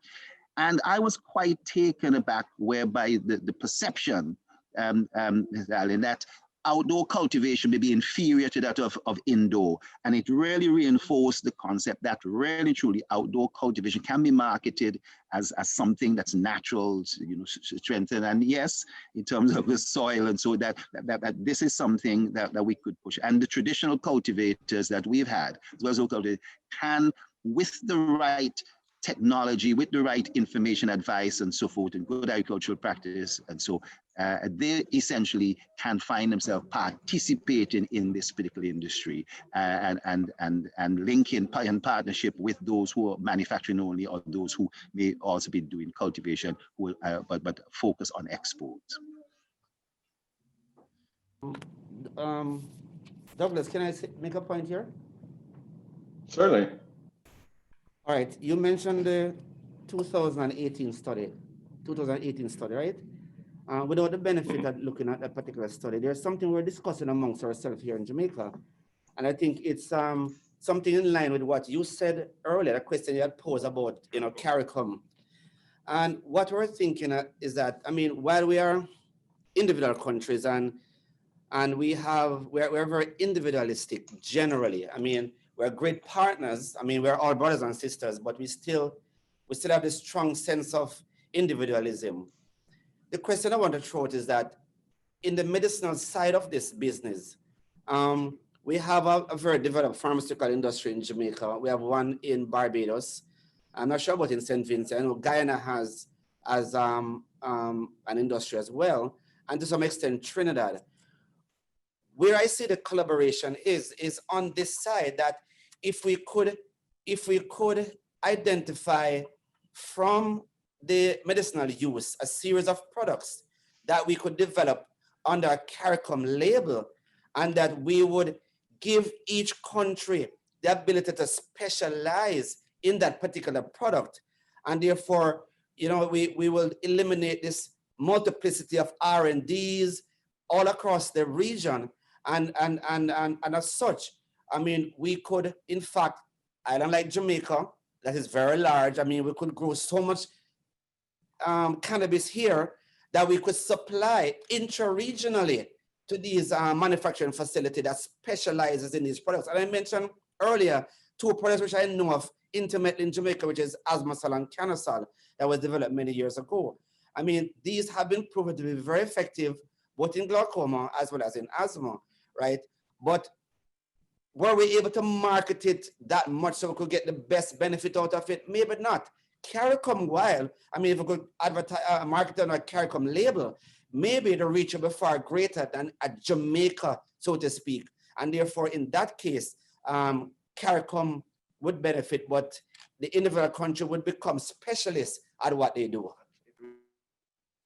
I have to also reduce, this intense competition amongst member states.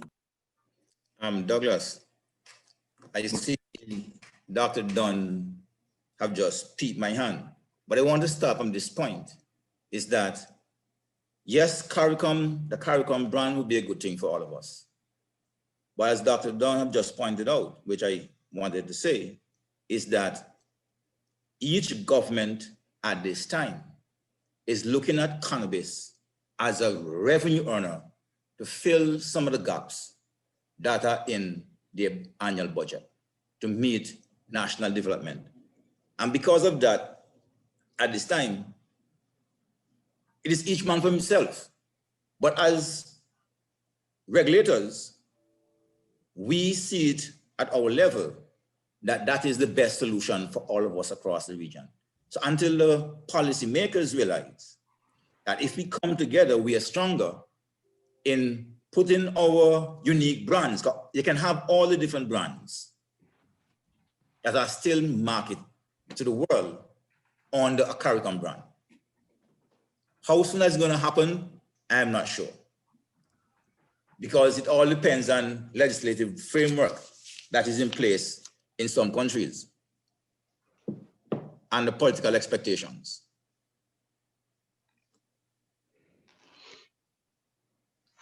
John, any thoughts on this matter? Yes, just picking up on Mr. Algernon point. So we always caution against this idea that, because cannabis appears to be such a lucrative market, using cannabis tax revenues, cannabis excise taxes and other revenues generated from the industry as a way to fix broken economies. We generally tend to find that even though there's a very strong market around cannabis, it's rarely going to generate the scale of revenue, certainly in the near term, shortly after these markets are activated, that it can address all of the budgetary challenges that many countries are facing. So it can be part of a solution, but we're always concerned when there's so much emphasis on cannabis as kind of this knight in shining armor that can redeem economies that are budgetary constrained. Because, for example, for all of the countries that have legalized with a singular kind of export-focused strategy, if you look at what's happening in the countries where cannabis is being imported, the quantities that they're importing remain far, far below what would be required to serve all of this supply that's being built in the Caribbean, in Latin America, in Southern Africa, and now increasingly in Asia. There's far more product being produced than there are markets to export it into. So I think it's really important to just kind of temper expectations or align national cannabis development strategies with the realities of the evolution of the global economy, so that you're not kind of overbuilding capacity before there's a market to export these products into. We do think that these markets are going to get there, but just want to make sure that everyone is clear that these markets are not quite there yet. And I'm thinking here specifically about the trajectory of a place like Europe. Second, there's been a lot of discussion here around the challenges facing banking.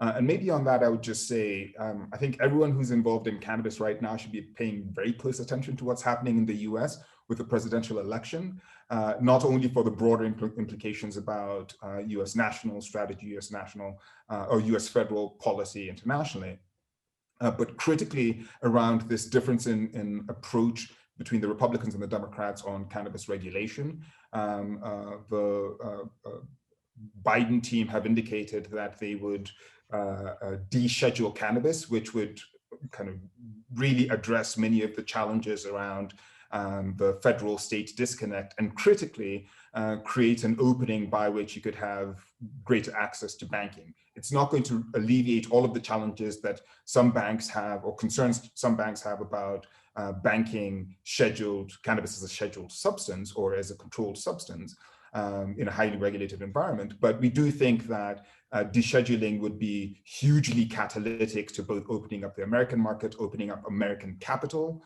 and kind of beginning to address some of the challenges that stakeholders outside of the US have had accessing capital, both from the private markets as well as from financial institutions. And then finally, on this idea of the CARICON community, and one of the things to me about the Caribbean that I think is just really exciting in terms of a potential approach to consider is the scale of the tourism economy in the Caribbean. If you've had, by the WTA statistics, roughly 40 million people visit the Caribbean, I think the last number we saw was from 2017, the scale of the inbound canna tourism economy, and particularly given that these are mostly consumers coming from the West, which if you assume that, say, roughly 1 in 10 Western adults, so here I'm thinking US, Canadian, and European adults, roughly 1 in 10 consume cannabis regularly. Right there, you have a market of 4 million potential canna tourists who are visiting these islands, and that likely goes up if there's a accessible, well-regulated market that they can participate in. Even as the CARICON community is thinking about interstate commerce and the opportunity to do business within the local, to do business in a way that serves the local citizens.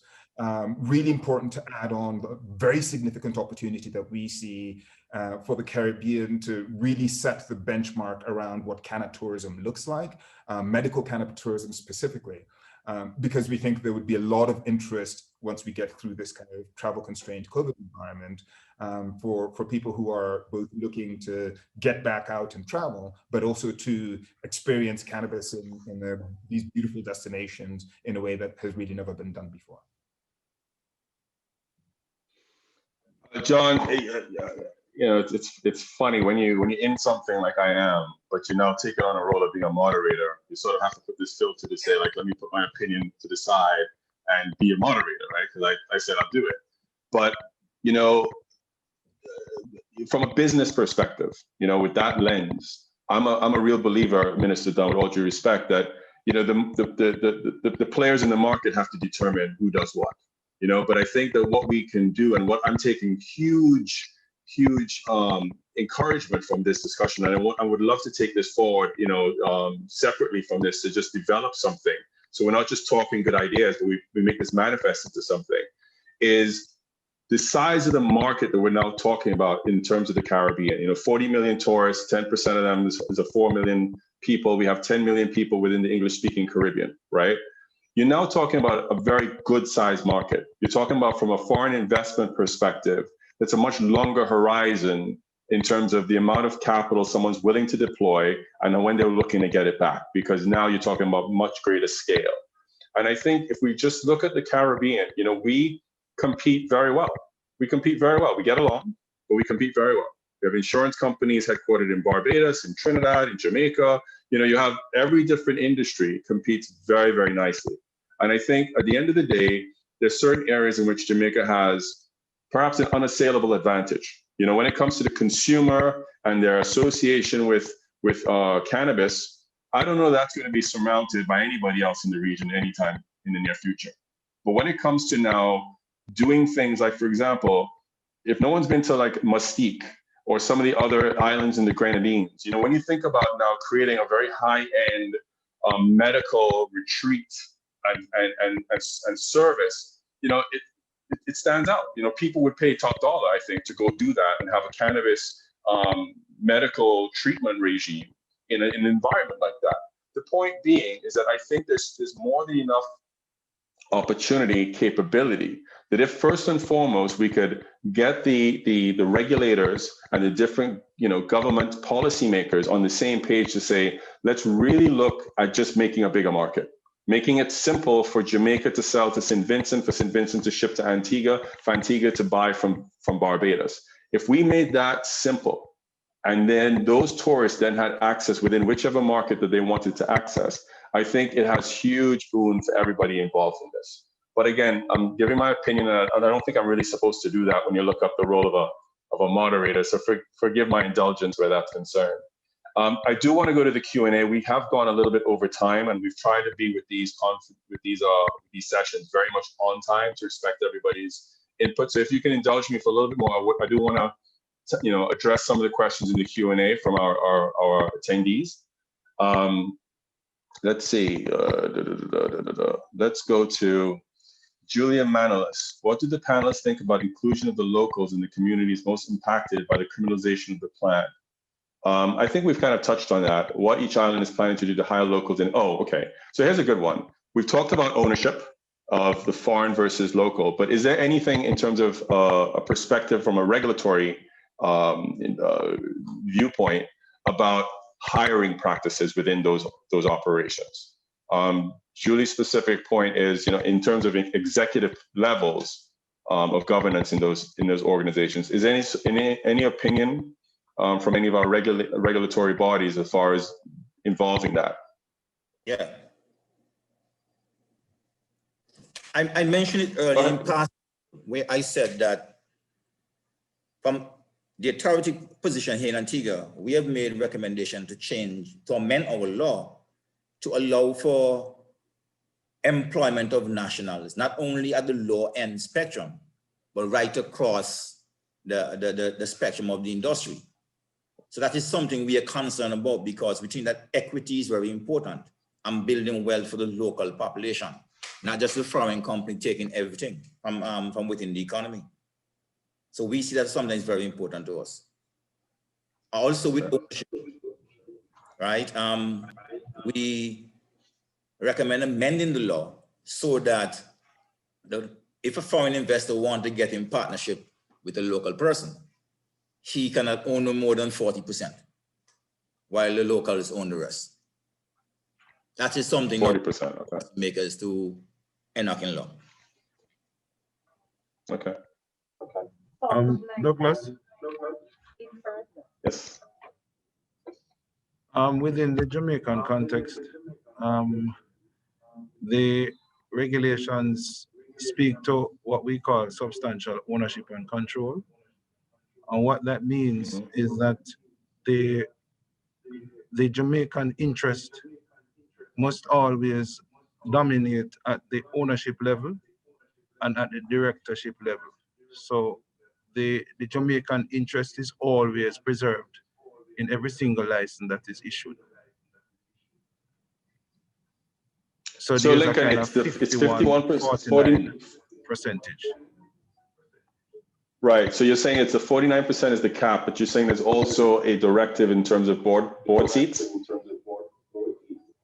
Right. So the ownership, which is the substantial ownership portion of it, right? The shares, the 51% of those shares must be Jamaican owned. And the directorship, which is the control of the operations of the facility or the organization or that business model, whatever it is, right, must also be in the interest of the Jamaican. Okay. So in both Lincoln, ownership and control. Right. I'm gonna follow up with a question to you, which is why, from Mike Ware, why is the CLA involved in transactions within the industry as a regulatory body? Well, the thing is that it's similar to what Mr. Roberts is saying, that the intention is to ensure that the industry is a Jamaican industry, and the Jamaican interest is represented throughout the industry. The Jamaicans are not placed at a disadvantage, and the law preserves this. Okay. All right, I'm going to ask everyone Dr. Thompson. I think that this is a very important question, and it speaks in relation to, as I would have said before, there are a number of businesses that do well with government ownership or partly government ownership, or insisting that there is private investment in it that are from that particular country, local investment. We've taken an approach, and some of the companies in Civis are 100% locally owned, others are not. Some will have various directors and so forth that are local and others are not. We have not really stipulated because we didn't think that it would necessarily drive business. And at all levels, in terms of management, in terms of accountancy and so forth, you see people employed at level. Matter of fact, it's really interesting. One company needed a number of expert trimmers. They didn't want to use hand trimming machine. So they were able to obtain that expertise locally in terms of a large number of persons who had expertise because they have had that experience over the years. Now, how that relates to ownership, and so I think can be a vexing question, because I believe, and this has come out in the panel, that in one extent, you do want to cater to what would be the local patient demand for new medicines, and we have, our regulations allow for visitors, tourists and so forth on the cruise ships, yachts and so, to be able to participate in that in very special ways. But we also are keen on the concept of export. And when we were dealing with banana, we were faced that we had wonderful, sweet, beautiful banana, but our cost of production was just too high. And therefore we could not compete on the international market. What we found in comparison is that in many other jurisdictions, Canada and so forth, the cost of production is high, but yes, there's also high quality. And our goal has been, how do you achieve good, high quality that meets all the standards and so, but the cost is far lower. And I think that is going to be what the thing. And just going back to another thing I said earlier, in relation to what may be coming up in the United States, it's difficult to tell what will happen in this market. But I think what may happen is that the banking sector may then free itself up to some degree, and the restrictions will not be there. That means that other countries in Europe and so forth may well then make more of a greater move, because they may have felt, not so much in relation to what's happening in their country, but the international federal restrictions were preventing them from moving. And I think there could be a major movement in terms of markets opening up far more than we would expect. Yes, the danger may be that the Caribbean could be crowded out by now new entities from the United States trying to fill those particular markets. But I think it also gives us that particular opportunity. And if we are able to produce high quality product at a cost based on our methods of cultivation and so forth, and let that cultivation be accepted, I think that we can be using, Jamaica's or branding and so forth, St. Vincent's branding and so forth. I think that we can look to make some penetration in relation to those markets. So I think the possibilities are there, and I just wanted to say that. Appreciate it. I'm mindful of wrapping up, so I'm just going to ask this question in terms of, Jamaica. Lincoln, I think you took it on the chin.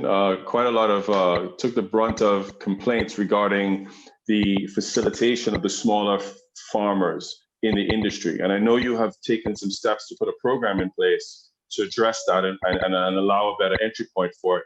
So I'd love for you to share about what Jamaica is doing now in that regard. And then I'd like the other, Sandra, Mr. Roberts, Dr. Thompson, to also share what are you doing in your local jurisdictions to help facilitate the smaller farmers being able to participate in the industry.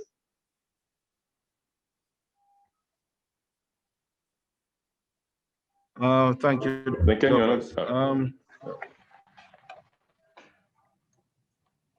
the authority has heard the complaints of the industry with respect to perceived exclusion of the smaller farmers from the medicinal regime. We have sought to develop a policy that is called the Cultivators Transitional Special Permit Policy that looks at integrating the small farmers into the regime. Fundamentally, the permit will allow the small farmer. Well, these are some of the tenets of the permit.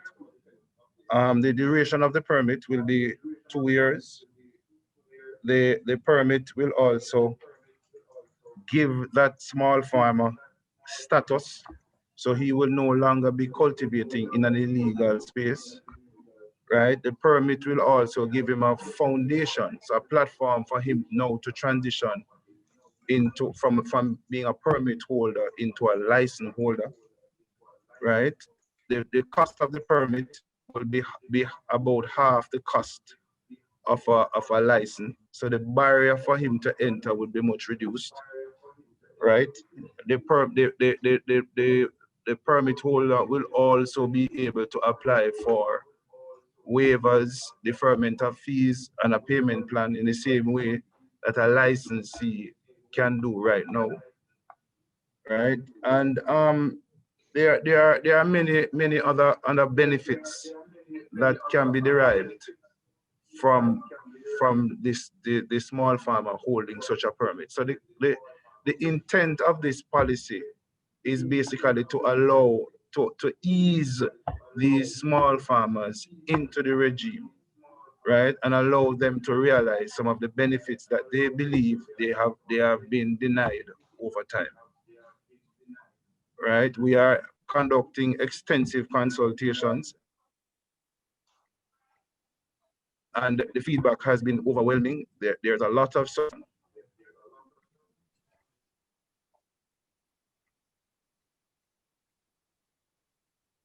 And finally, Douglas, I just want to add that the security requirements to other build out, they have been varied to some extent, right, to allow for ease of establishment of their facilities and operation.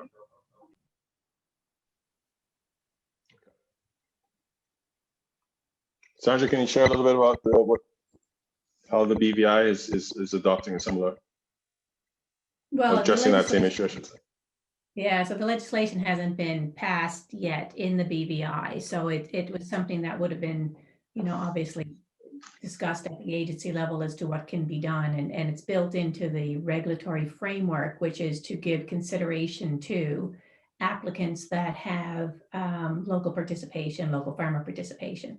But if you look at Canada, the local farmer incentive is not necessarily here in this country because we're so big, but we have divided our licenses accordingly, very similar to Jamaica at a micro level, to ensure a smaller local craft kind of an approach to cultivation and production and manufacturing of certain products, so that the local or smaller business owner wouldn't have to have the same capital intensive costs associated with having a macro and at a much greater commercial scale.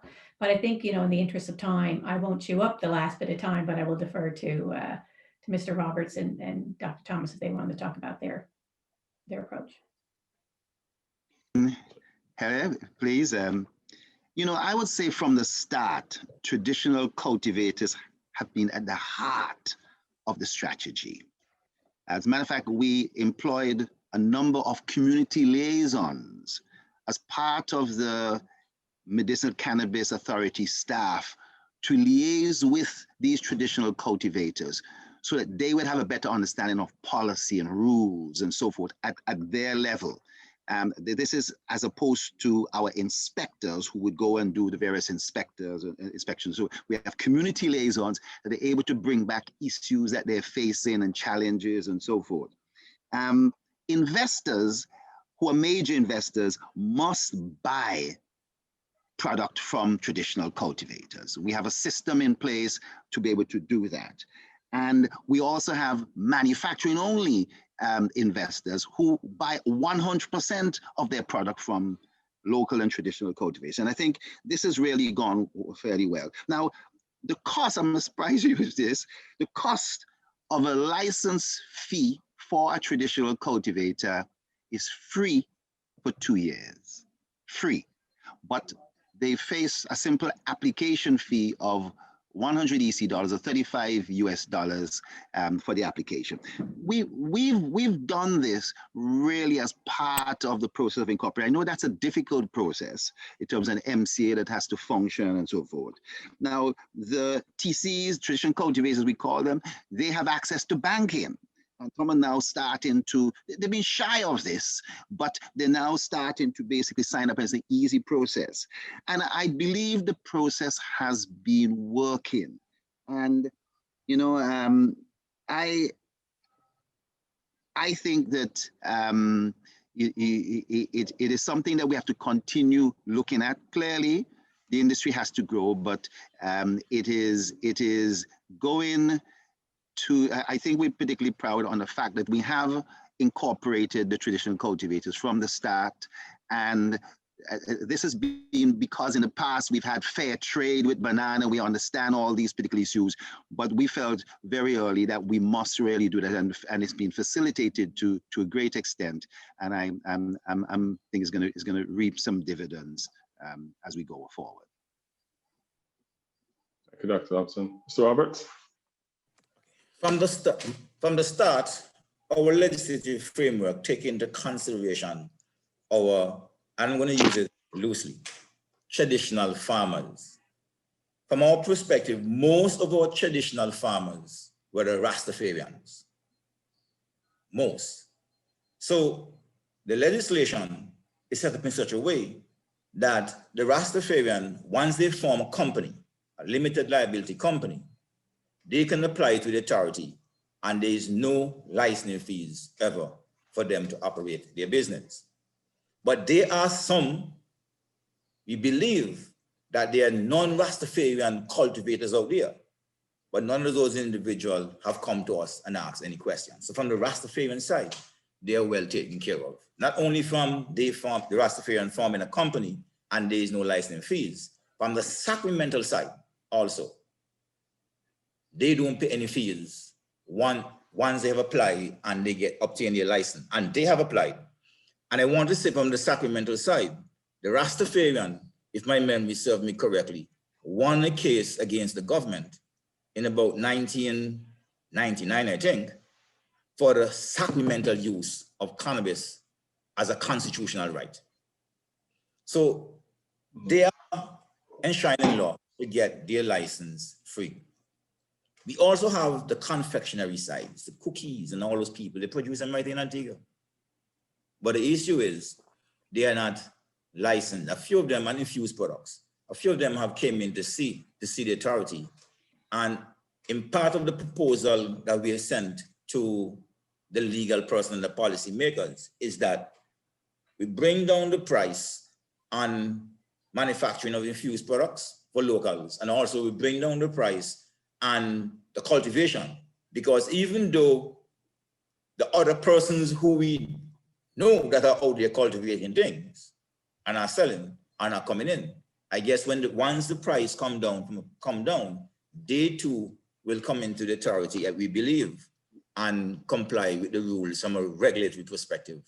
And in that perspective, we'll be able to maintain, to make sure that we have consistency in quality across the board, because we have to make sure that all the products that enter the human being is safe for human consumption. As it is now, after these guys go and buy cannabis on the corner, they might be buying cannabis that is contaminated with pesticide. They might be buying cannabis that is mixed with a lot of other things that have created, I'm just saying this, not scientifically, that may be contributing to some of the mental health issues that we are facing in our society. So yes, we are conscious of the local individuals that are out there, and we also are trying our best to make sure we create an enabling environment to get them into the market. However, the operational side, the things that are required in law for them to put all the security system in place may be a hindrance. And that is something we as an authority also will have to look at, of how we're going to transition these local producers into the whole scheme of things over a period of time. From the infrastructure side, where they have to buy all these security fencing, cameras, and all this other stuff. So yes, we are looking into it. Thank you, Mr. Roberts. All right, I'm going to ask everyone, thank you so much for that answer. I'm going to ask everyone to just give a closing comment, and we bring it to an end. But this has been really, really illuminating for me, so I hope you've all enjoyed it as well. So John, if I can kick it off with you, just a couple of closing thoughts. Well, first, thank you, Douglas, for organizing this session. I found it illuminating and really encouraging at the kind of depth of thoughtful consideration that the Caribbean stakeholders are placing to developing their markets. I would say this, while there's so much kind of frothing discussion around the state of the emerging legal cannabis economy, it's actually worth taking a step back and just realizing that the Caribbean member states that have done this are really at the very forefront of the emerging legal global cannabis economy. And there's always the double-edged sword of being first out the gate, and that there's few guideposts and stars to guide you. But I think if the approach to developing these markets is as thoughtful, as considered, and as informed as the discussion that we've been having, as reflected in the discussion we've been having today, I think there's going to be very significant opportunity to build a large, vibrant, and successful market in the region. And even as we acknowledge that some of the developments in the broader global economy have been slower than some had hoped, I think it is worth underscoring that this is a genie that cannot be put back in the bottle.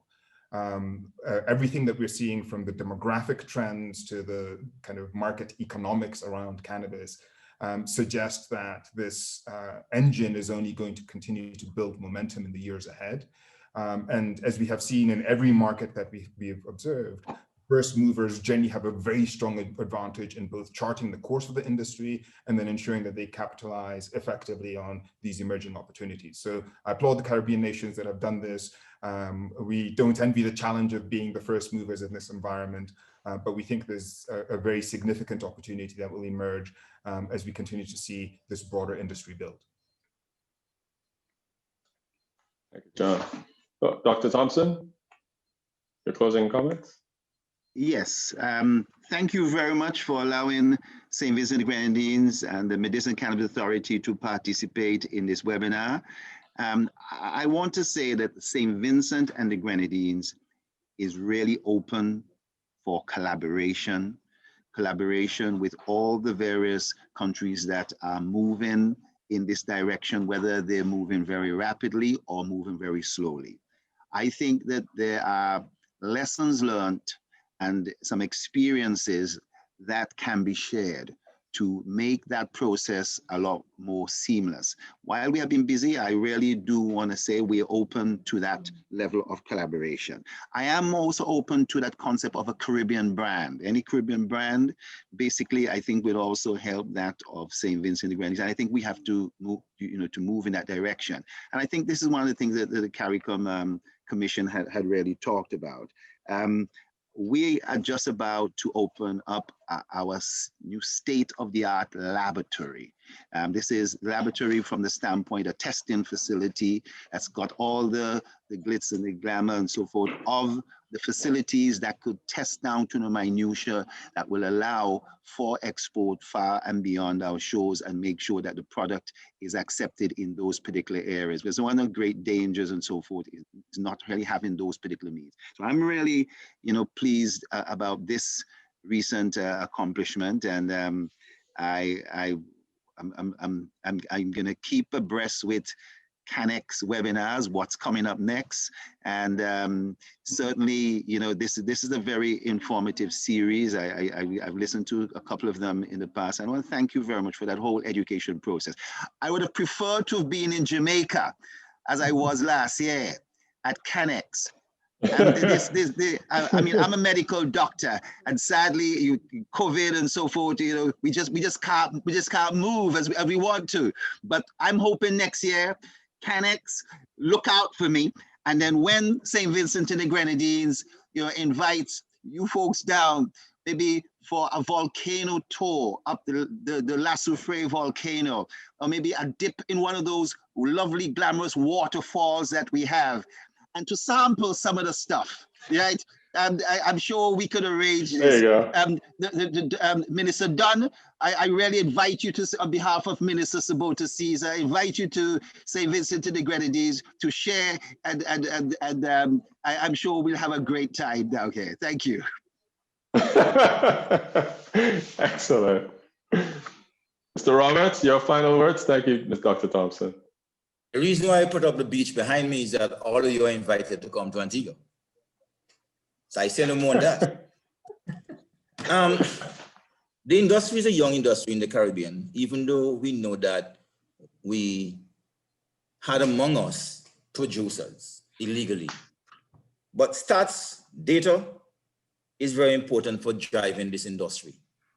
And as regulators and as policy makers, I see Dr. Dunn is here with us, we have to realize that we can only make proper decisions if we put an enabling situation in place among all the different stakeholders, that we gather the data and analyze it, and then use that data to make informed decisions.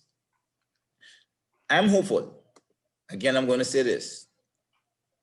At the CEO level, the three of us here talk to one another from time to time. We believe in Caribbean integration. So we have Caribbean integration at the CEO levels, but the Caribbean integration is not coming real Caribbean integration, where we have free movement of capital and labor. For example, in the OECS, we have a single economic space where I can go into Dr. Thompson country and get a job, move my capital and everything without much legal problem. But from the CARICOM perspective, we have not been able to achieve that. And we need to achieve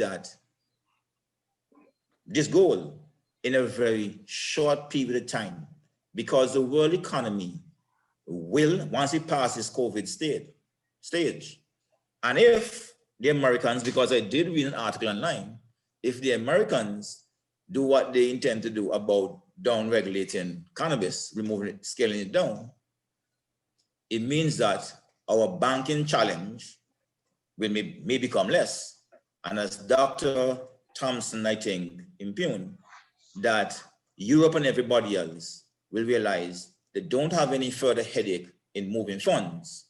And they're going to try to get most of the investors to come to their respective countries.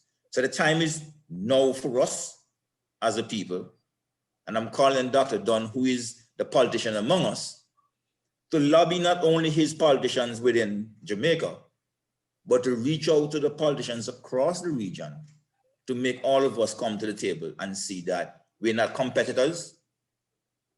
We have our unique products and we all should work together to get the maximum benefit for the Caribbean people and stop thinking about plugging the gap in the national budget. That is an illusion.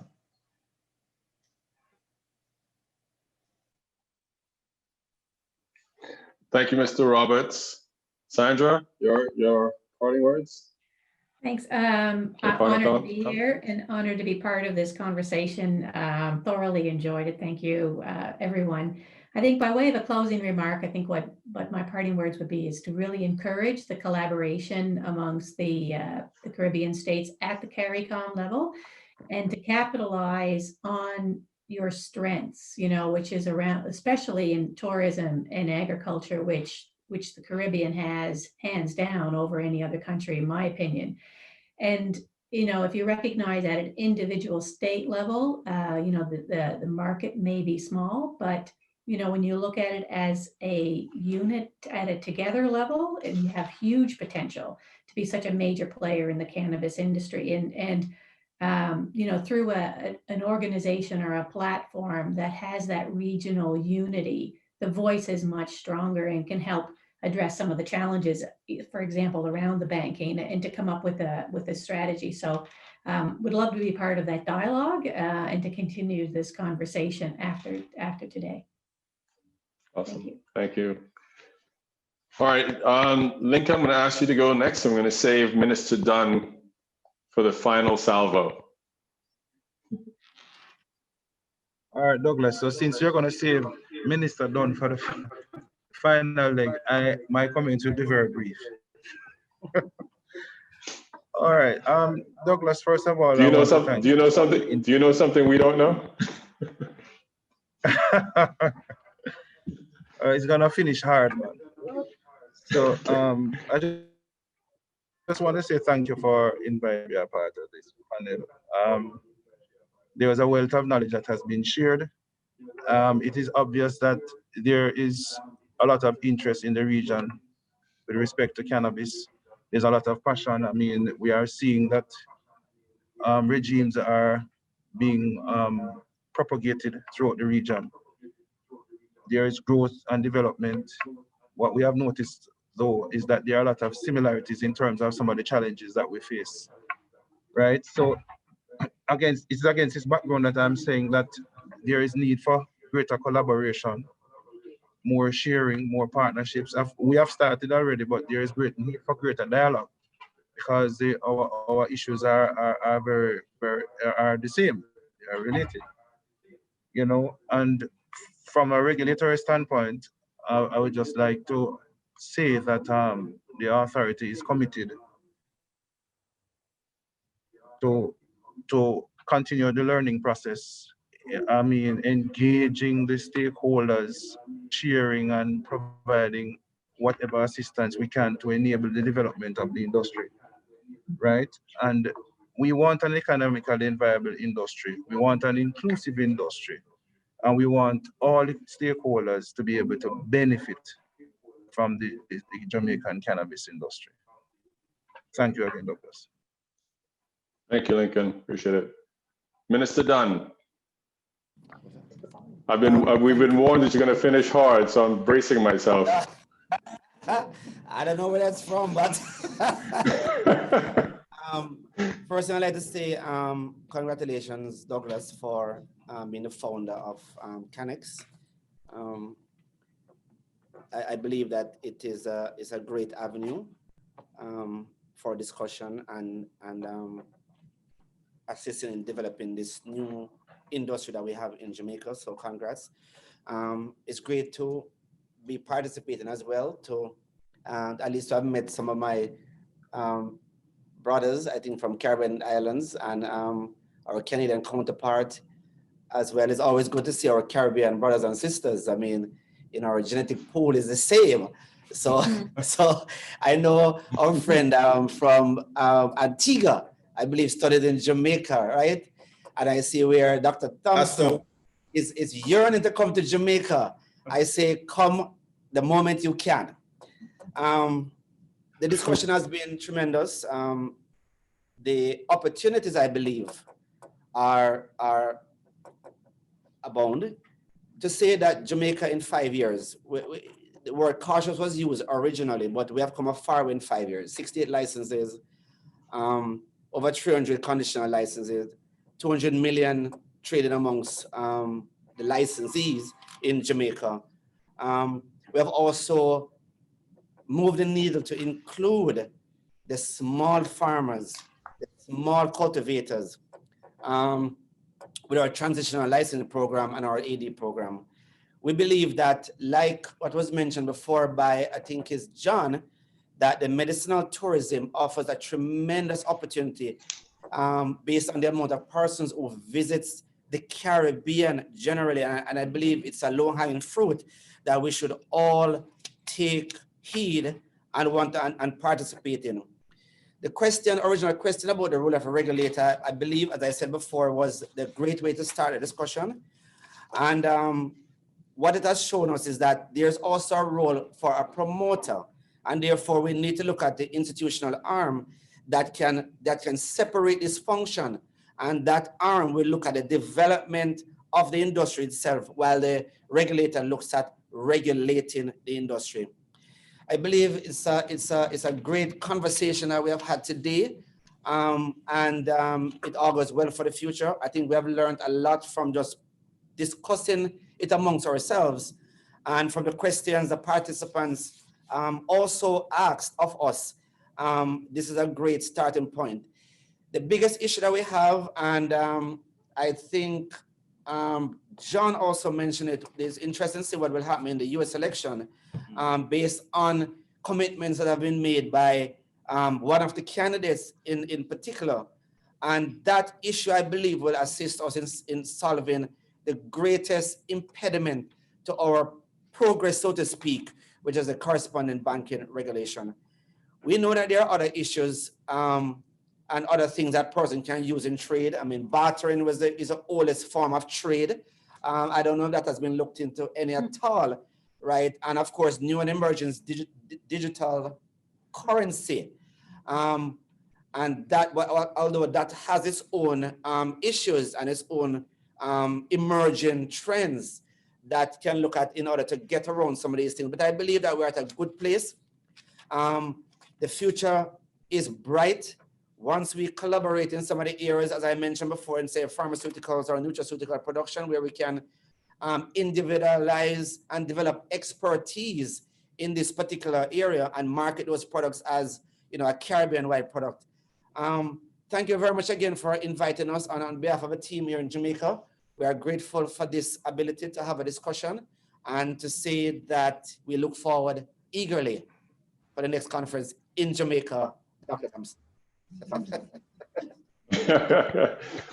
Well, I want to say a huge thank you to, I think someone has an echo.